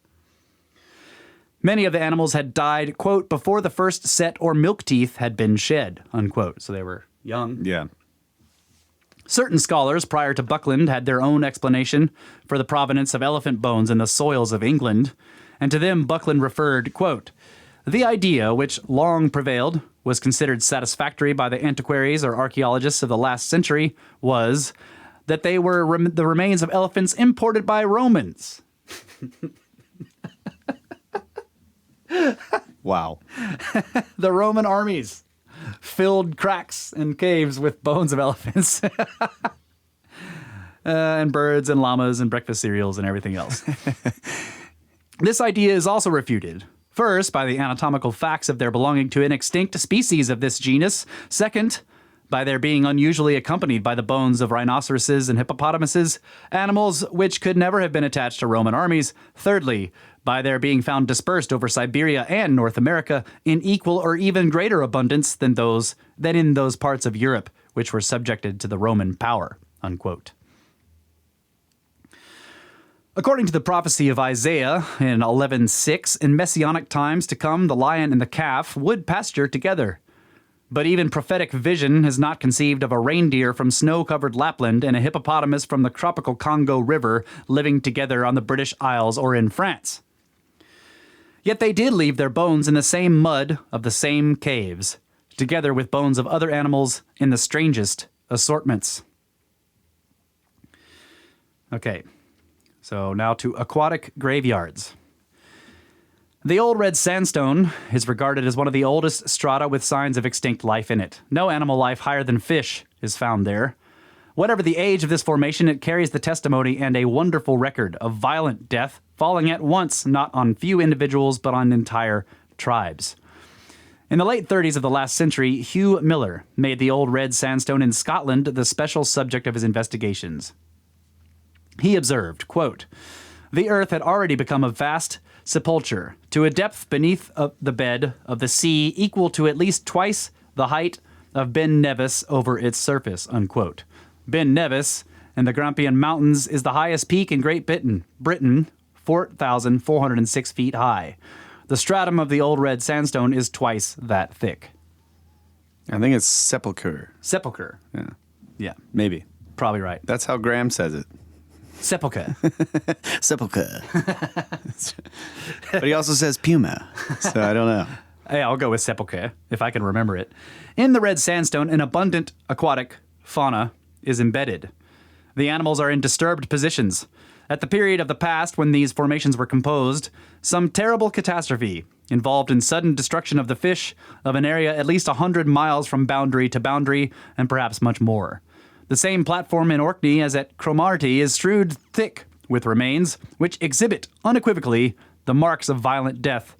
The figures, or the fish, are contorted, contracted, curved. The tail, in many instances, is bent around to the head. The spines stick out, the fins spread to the full, as in fish that die in convulsions. The Pterychtheus, I don't know how to say the name of this creature, shows its arms extended at their stiffest angle, as if prepared for an enemy. The attitude of all the ichthyolites, or any fossil fish, on this platform are attitudes of fear, anger, and pain. The remains, too, appear to have suffered nothing from the after-attacks of predaceous fishes. None such seem to have survived. The record is one of destruction at once widely spread and total. So this is what is it, the first one called? The really bad, the Ordo... Yeah, Division. Ordo Division. The terminal division, I think it is. I have to look that up in my book of geological terms. An identical picture can be found in many other places all around the world in similar and dissimilar formations. Of Monte Bolca near Verona in northern Italy, Buckland wrote, quote, "The circumstances under which the fossil fishes are found at Monte Bolca seem to indicate that they perished suddenly. The skeletons of these fish lie parallel to the laminae of the strata of the calcareous slate. They are always entire and closely packed upon one another. All these fishes must have died suddenly and have been speedily buried in the calcareous sediment, then in the course of deposition. From the fact that certain individuals have even preserved traces of color upon their skin, we are certain that they were entombed before decomposition of their soft parts had taken place," unquote. So some of these even have color left on the skins of the fossils. Crazy. Okay, so now we're at chapter 3, where he starts out with the doctrine of uniformity, which I completely skipped because fuck all that.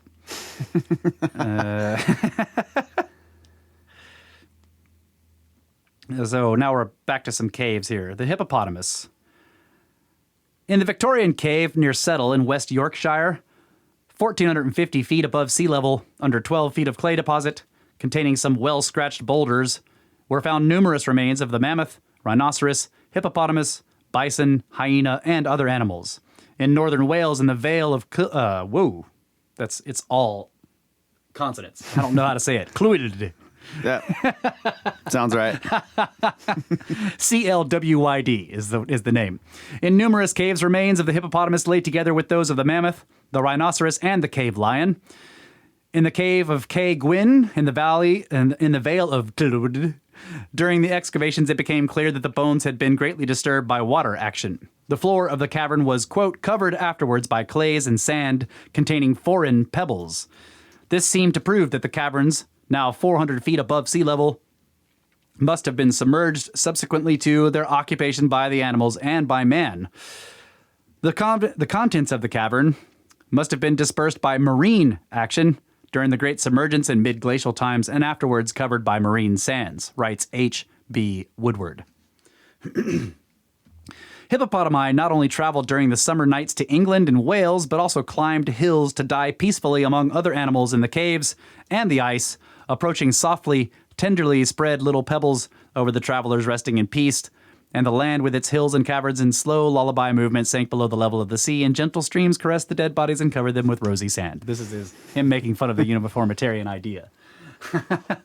Yeah, and the Watcher is saying it's the late Devonian extinction. Late Devonian? Okay, that's what's first one? responsible for the old red sandstone? All right. Cool. So, I don't know. Not the Ordovician or whatever. Yeah. Yeah, I got that confused. No, it's because I asked you what the first one was, and maybe it's not the first one. I got that confused. I thought they were saying this is one of the deepest layers where there's life in it, and he's saying, but that would be the Ordo, right? I don't know. Yeah, I don't either. Okay. Or was it perchance a mountain-high wave that crossed the land and poured into these caves and filled them with marine sand and gravel? Or did the ground submerge and then emerge again in some paroxysm of nature, which the climate also changed? Did the animals run away at the sign of this approaching catastrophe, and did the trespassing sea follow and suffocate them in the caves that were their last refuge and became the place of their burial? Or did the sea sweep them from Africa, throw them in heaps on the British Isles and in other places, and cover them with earth and marine debris? The entrances to some caves were too narrow, and the caves themselves too shrunk or contracted to have been places of refuge for such huge animal as hippopotami and rhinoceroses. So, like, the entrances to these caves are too small for these things to even get in. So they must have been in pieces before they got into the cave in the first place. Yeah. What do you got? Blender. Yes! Well, I was just looking at I knew it was a blender. Ordovician, which is what, for some reason I was thinking terminal something. Ordovician? I thought, anyway, Ordovician is the second earliest period of the Paleozoic era. Okay. So that's not. So yeah, it must be the late Devonian. All right. It's not what I remember from what Randall said, but yeah, got it wrong. Okay. Next part here. Chapter 4. Seems like I should have had more marks in this. Okay, here we go. Ice Age in the tropics. In 1865, Agassiz, is that how you say that guy's name? I don't know. I don't remember Randall saying Don't this. ask me about names. Agassiz. Agassiz. Another. It's not playing. It's not working. Why not? I don't know. Agassiz went to equatorial Brazil. Aziz! There it is. There it is. Aziz! It's Ag. Aziz! He went to equatorial Brazil, one of the hottest places in the world, where he found all the signs he ascribed to the action of ice. Now, even those who had previously agreed with him became distressed. An ice cover in the tropics, on the very equator, there were drift accumulations and scratched rocks and erratic boulders and fluted valleys, and the smooth surface of tillite rock, or rock formed of consolidated till. So there must have been ice to carry and polish, and the region must have gone through an ice period. What could have caused a tropical region to be covered by ice several thousands of feet thick? Abundant vestiges of an ice age were likewise found in British Guiana, another of the hottest places on Earth. Soon the same word came from equatorial Africa, and what appeared even more strange, the marks there indicated not only that equatorial Africa and Madagascar had been under a sheet of ice, but that the ice had moved, spreading from the equator towards the higher latitude of the southern hemisphere, or in the wrong direction.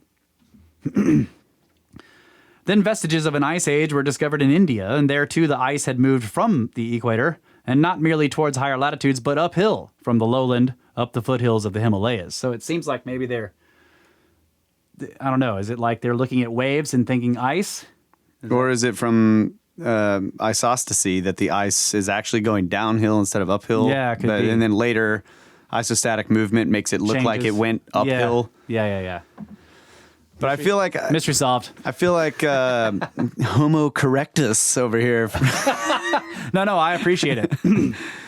I know when I get to them, interrupting. I'm like, I'm not sure how to say this word, so helping me out. Not that I'll remember. The next time I get to it, I'll still mispronounce it. Okay, Ordovician Silurian extinction. Is that the oldest one? Is that what you're saying there, Watcher?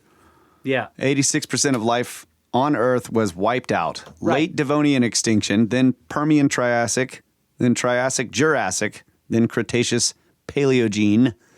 Right. Then, so I asked you what was the oldest extinction event because I thought it was the oldest layer with animal life in it. You said Ordovician. Yeah, that's what I think is what Randall said was the terminal Ordovician is what I thought he said. Right. But I guess that it happened at the terminus of the Ordovician. Okay, period. Ordovician Silurian. Right, because that was the next period. Extinction. Gotcha. Yeah, like you could call it terminal on any one of them. Oh, okay. Right. And the sandstone layer is late Devonian. Right. All right. That's what I got wrong. Right. So I asked you the wrong question is all I'm saying. Gotcha. Yeah. Okay. Quote, the most remarkable feature of the Permian glaciation is its distribution, writes C. O. Dunbar of Yale University. Quote, South America bears evidence of glaciation in Argentina and southeastern Brazil, even within 10 degrees of the equator. In the northern hemisphere, peninsular India, within 20 degrees of the equator, was the chief scene of this glaciation, with the ice flowing north or from the tropics towards higher latitudes. So that's weird, no matter what. Mm-hmm. Even if it's not going uphill, going north from the southern area where it's warmer is strange. Normally, the glacier ice is sourced from the north. From the poles. Right. Yeah. The ice cap covered practically all of southern Africa up to at least latitude 22 degrees south and also spread to Madagascar. For a long time, it was the belief of many that a large region in the interior of Greenland was also free from ice and perhaps inhabited. It was in part to solve this problem that Baron Nordenskjold set out on his expedition of 1883. He ascended the ice cap from Disco Bay at latitude 69 degrees and went eastward for 18 days across the ice field. Rivers were flowing in channels upon the surface like those cut on land, only that the pure blue of the ice walls in these rivers was, by comparison, infinitely more beautiful. These rivers were not, however, perfectly continuous. After flowing for a distance in channels on the surface, they, one and all, plunged with deafening roar into some yawning crevasse to find their way to the sea through subglacial channels. Numerous lakes with shores of ice were also encountered. On bending down the ear to the ice, wrote the explorer, we could hear on every side a peculiar subterranean hum proceeding from rivers flowing within the ice, and occasionally a loud single report like that of a cannon gave notice of the formation of a new glacier cleft. That's freaky, man. Yeah, it's weird. In the afternoon, we saw at some distance from us a well-defined pillar of mist, which, when we approached it, appeared to rise from a bottomless abyss into which a mighty glacier river fell. The vast roaring water mass had bored for itself a vertical hole, probably all the way down to the rock, certainly more than 2,000 feet beneath, on which this glacier rested. That is freaky right there. Yeah. God.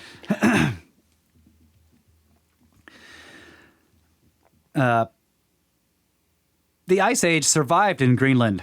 This Arctic island reveals how vast continental areas looked in the past. However, it does not explain how ice could have covered British Guiana or Madagascar in the tropics. And what is no less surprising, the northern part of Greenland, according to the concerted opinion of glaciologists, was never glaciated, probably. Then, as now, an exception was the northernmost part of Greenland, for it seems a rule that the most northerly lands are not and never were glaciated, writes the polar explorer Vilhelmur Stephenson. The islands of the Arctic archipelago, writes another scientist, were never glaciated, neither was the interior of Alaska. It is a remarkable fact that no ice mass covers the lowlands of northern Siberia any more than those of Alaska, wrote James D. Donna, the leading American geologist of the last century. In northern Siberia and on polar islands in the Arctic Ocean, spires of rock were observed that would certainly have been broken off if an ice cover had moved over those parts. Bones of Greenland reindeer have been found in southern New Jersey and southern France, and bones of Lapland reindeer in the Crimea, This was explained as due to the invasion of ice and the retreat of northern animals to the south. The hippopotamus was found in France and England, and the lion in Alaska. To explain similar occurrences, an interglacial period was introduced into the scheme. The land was warmed up, and the southern animals visited northern latitudes. And since the change from one fauna to another took place repeatedly, 4 glacial periods with 3 interglacial were generally counted, though the number of periods is not consistent with all lands or even with all investigators. But why the polar lands were not glaciated during the Ice Age was never explained. Greenland presents still another enigma to the preceding formations, those of the Tertiary Age. In the 1860s, O'Hear of Zurich published his classical work on the fossil plants of the Arctic. He identified the plant remains of the northern parts of Greenland as magnolia and fig trees, among other species. Forests of exotic trees and groves of juicy subtropical plants grew in the land that lies deep in the cold Arctic and is immersed yearly in a continuous polar night of 6 months' duration. Yeah. Fig tree will not survive a hard freeze. Nope. I mean, they can take some mild cold weather, but I mean, they can handle some freezes when they're older, but... Oh, okay. But when they're young, not at all. Yeah, so it's like you wouldn't see fig trees growing naturally in an area that gets like regular hard freezes every winter because the babies would die. Okay. Yeah. Yeah, he's saying they're subtropical plants. I mean, they just don't grow in the Arctic Circle. Yeah. Okay, corals of the polar regions. At the northernmost tip of Spitsbergen archipelago, a bed of black and lustrous coal, 25 to 30 feet thick, was found. It is covered with black shale and sandstone encrusted with fossilized land plants. Quote, when we remembered that this vegetation grew luxuriantly within 8 degrees 15 minutes of the North Pole, in a region which is in darkness for half of the year and is now almost continuously buried under snow and ice, we can realize the difficulty of the problem in which the distribution of climate which these facts present to the geologist, unquote. There must have been great forests on Spitsbergen to produce a bed of coal 30 feet thick. And even if Spitsbergen, almost 1,000 miles inside the Arctic Circle, for some unknown reason had the warm climate of the French Riviera or the Mediterranean, still, these thick forests could not have grown there because the place is 6 months in continuous night. The rest of the year, the sun stands low over the horizon. Not only fossil trees and coal, but corals, too, were found there. Corals grow only in tropical water. In the Mediterranean and the climate of Egypt or Morocco, it is too cold for them, but they grew in Spitsbergen. Today, large formations of coal covered with snow can be seen. It does not solve the problem of their deposition if they were formed in an older geological epoch. At some time in the remote past, corals grew and are still found on the entire fringe of polar North America, in Alaska, in Canada, and Greenland. In later times, the tertiary fig palms bloomed within the Arctic Circle. Forests of Sequoia gigantea, which is the huge, massive the redwoods trees, in California. Yeah. The giant trees of California grew from Bering Strait to north of Labrador. It is difficult to imagine any possible conditions of climate in which these plants could grow so near the pole, deprived of sunlight for many months of the year. Yeah. Okay, so, but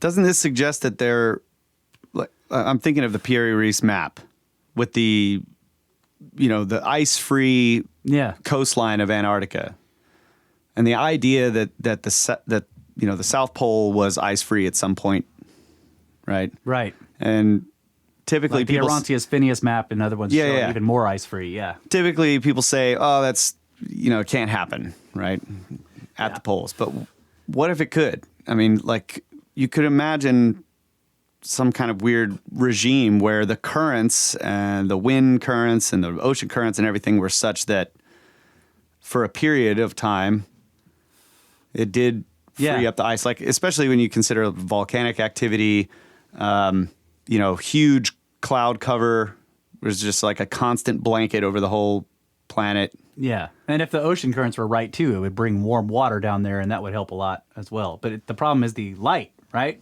Yeah, and I agree with that. But if if the whole planet was constantly covered in clouds. Okay, yeah. Like the idea of the greenhouse gas, the greenhouse gas theory. Of water vapor. Water vapor is actually, it does trap heat, quote unquote, according to that theory. Yeah. So if the whole planet was covered in this massive, thick cloud of like Venusian just clouds. water vapor, yeah, then you could imagine an ice-free pole, or at least somewhat ice-free. Yes. And the fact that there are all these plants growing in the, that are buried in the north, like inside the Arctic Circle of the North Pole, maybe they're in the South Pole too. Yeah. Yep, that's a good point. And I think none have been found there. Not of those, but there have been fossil forests found down there. Oh, really? Yeah. I think we get into that at some point in the book. I know he talks about some insects or something that they found very seldomly. Those are the ones that live now. Right. Yeah, that's what I'm talking about. Yeah. Actually, we're actually right there. The continent of Antarctica is larger than Europe, European Russia included. It is not a single tree, not a single bush, nor a single blade of grass. Very few fungi have been found. Reports of polar explorers indicate that no land animals larger than insects have been seen, and these insects are exceedingly few and degenerate. Penguins and seagulls come from the sea. Storms of great velocity circle the Antarctic most of the year. The greatest part of this continent is covered with ice that in some places descends into the ocean. E.H. Shackleton, during his expedition to Antarctica in 1907 to 1909, found fossil wood in the sandstone of a moraine at latitude 85 degrees 5 minutes. He also found erratic boulders of granite on the slopes of Mount Erebus, a volcano. Then he discovered 7 seams of coal, also at latitude 85 degrees. The seams are each between 3 and 7 feet thick. Associated with the coal is sandstone containing coniferous wood. So Antarctica, too, must have had great forests in the past. I mean, you can't have coal, right, without vegetable matter. What were you looking for? I was just looking at Antarctica. Oh, okay. Just looking. Oh, that's why I thought you were looking for a sound effect. No, I was looking at the. I was looking at the map. Okay. It often appears that the historian of climate has chosen a field as hard to master as it is to square the circle. It seems sometimes that the history of climate is a collection of unsolved, even unsolvable questions. Without drastic changes in the position of the terrestrial axis or in the form of the orbit, or both, conditions could not have existed in which tropical plants flourished in polar regions. If anyone is not convinced of this, he should try to cultivate coral at the North Pole. We about done? So he's saying the. Oh, okay, we got time. I was looking at that thing. He's saying we, like what you're saying, basically without the light, right? All that stuff would be screwed. So we had to have light. Yeah. You can't have 6 months of darkness for most of these plants. Even if you had warmth, you still need sunlight. And even when the sunlight is there, it's always at this bad angle. The sun's never overhead. I don't know. That seems to me what he's saying, right? Mm-hmm. There's just not enough light. Because, the sun coming through all that atmosphere at that angle is just much weaker than it is when it's directly overhead. Right. So this goes back to the idea of crustal shift. Yeah. Exactly. All right, this is one of my favorite sections in the book so far. Whales in the mountains. In bogs covering glacial deposits in Michigan, skeletons of 2 whales were discovered. Whales are marine animals. How did they come to Michigan in the post-glacial epoch? Whales do not travel by land. Glaciers do not carry whales. And the ice sheet would not have brought them to the middle of a continent. Besides, the whale bones were found in post-glacial deposits. Was there a sea in Michigan after the glacial epoch, only a few thousand years ago? In order to account for whales in Michigan, it was conjectured that in the post-glacial epoch, the Great Lakes were part of an arm of the sea. At present, the surface of Lake Michigan is 582 feet above sea level, so that could be explained by isostatic rebound. After the ice is melted, it's depressed, and so the lakes would have been a lot closer to sea level, and they've been rising ever since. Right. So now they're much higher above it. A species of tertiary whale, Zeuglodon, left its bones in great numbers in Alabama and other Gulf states. The bones of these creatures covered the fields in such abundance and were so much of a nuisance on the top of the ground that farmers piled them up to make fences. There was no ice cover in the Gulf states, so what caused the submergence and emergence of the land there? The ocean coast, not only of the area covered by ice, but all the way from Maine to Florida, was at one time submerged and then uplifted. Reginald A. Daly of Harvard wrote, quote, "Not long ago, in a geological sense, the flat plain from New Jersey to Florida was under the sea. At that time, the ocean surf broke directly on the old Appalachian Mountains. The wedge-like mass of marine sediments was then uplifted and cut into by rivers, giving the Atlantic coastal plain of the United States. Why was it uplifted? To the westward are the Appalachians. The geologist tells us of the stressful times when a belt of rocks extending from Alabama to Newfoundland was jammed, crumbled, thrust together to make this mountain system. Why? How was it done? In former times, the sea flooded the region of the Great Plains from Mexico to Alaska and then withdrew. Why this change?" Unquote. In Georgia, marine deposits occur at altitudes of 160 feet, and in northern Florida at altitudes of at least 240 feet. Walrus is found in Georgian deposits. Pleistocene Ice Age marine features are present along the Gulf Coast east of the Mississippi River, in some places at altitudes that may exceed 200 feet. In Texas, mammalian land animals of the Ice Age are found in marine deposits. These areas which were not covered by the ice, which, advancing from the north, reached only as far as Pennsylvania. So we've seen that. We have marine deposits all around us, and yet we find like fossil wood and animal bones mixed in it amongst tons and tons of shells and bivalves. But most of them are all, disarticulated. They're just bits and pieces. That's right. But they do, in the river gravels and stuff, they do find whole mammoths. Yeah.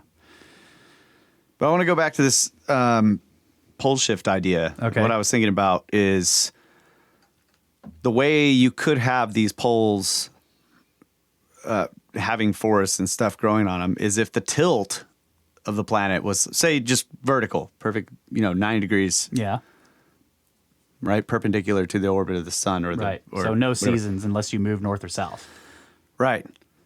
So you would have a pretty constant, maybe still at the poles you would have ice, glaciers and stuff would be going out, creating moraines and whatnot, carrying stuff around.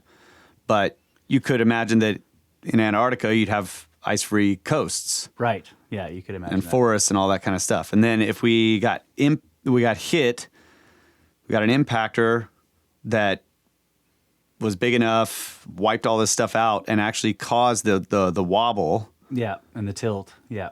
And then that develops the tilt. Yeah, the wobble starts to get bigger and bigger. Okay. So like you could imagine that we're actually in the middle of a pole flip. Not a magnetic pole flip, but the actual pole flipping. Yeah, but it's just a really, really slow process. Yeah, pulling out my gradualist card here. But I'm just saying that once you get to a certain degree, like what we are now, then the poles are they're ice all the time because of that. Because they have long periods of winter where they don't face the sun at all. Exactly. Yeah, I got you. So if you brought that tilt back up to say 11 degrees as opposed to like 20 or whatever it's at, 22, whatever it's at, you could have ice-free coastlines in Antarctica with a bunch of forests and stuff. Because you're right. I think that like the winter periods where those poles are actually facing away from the sun and they get no sunlight for so many months of the year is when... That's when you kill all the coral and everything else. And that's when you can have long buildups of ice that extend outwards. But if they didn't have a winter period, then maybe they would be less ice covered. Yeah, makes sense. Right. All right, let's try it. Straighten it out and see if it happens. What time we got? 2 minutes. A couple minutes. Okay, well, I'm at a stopping point anywhere at chapter 5. So I just finished chapter 4. Okay. Yep. Cool. Good show. It's going to be fun. I think, I don't know. Maybe I can mark more. I was feeling like I was marking way too much when I was going through this. I'm like, I got to mark less, but I didn't mark as much as I thought, so that's good. Because there was a lot of stuff I skipped. I'm like, well, I can't read everything in the book. Right. So, anyway, You guys can get a hold of us, brothersoftheserpent@gmail.com. Go to the website, brothersoftheserpent.com. Check out the encyclopedia and the glossary and the SnakeSkins. Join the pyramid scheme and help us out through Patreon or just a one-time donation through PayPal. That helps us a lot. It's our pyramid scheme. Send us straight to pyramids. Give us reviews. Share the show anywhere you can. Follow us on Twitter @SnakeBros with no vowels, SNKBRS. Join the Facebook group, which is run by Jordan. Join the Discord, which is actually trolling us right now. Go to the Library of the Serpent, which is run by Jeff. There's a link to that on the website as well. Also, don't forget about History Shift. You can find him on YouTube and on Twitter. Follow him there @History Shift. Pod Doodles. He makes doodles of our podcasts, and you can watch them on YouTube. It's really great. He just finished part 2 of something. Thanks to him very much. Also, our podcast with Randall Carlson, Cosmographia. Check that out. You can find it on YouTube and in your RSS feeds and your favorite apps. CAC 2020 Scablands is pretty much almost totally sold out, so hope you're all going. And thanks to Where Did the Road Go, Uncharted X, Mike and Maurice's Mind Escape, the C-Word Podcast, Dry America, Conspiranormal, and everybody in the Snake Pit. Thank you guys so much. We'll talk to you next week. Love you. Always have. Always will. Good night, Adamu. Hi, Juan. Get back to work.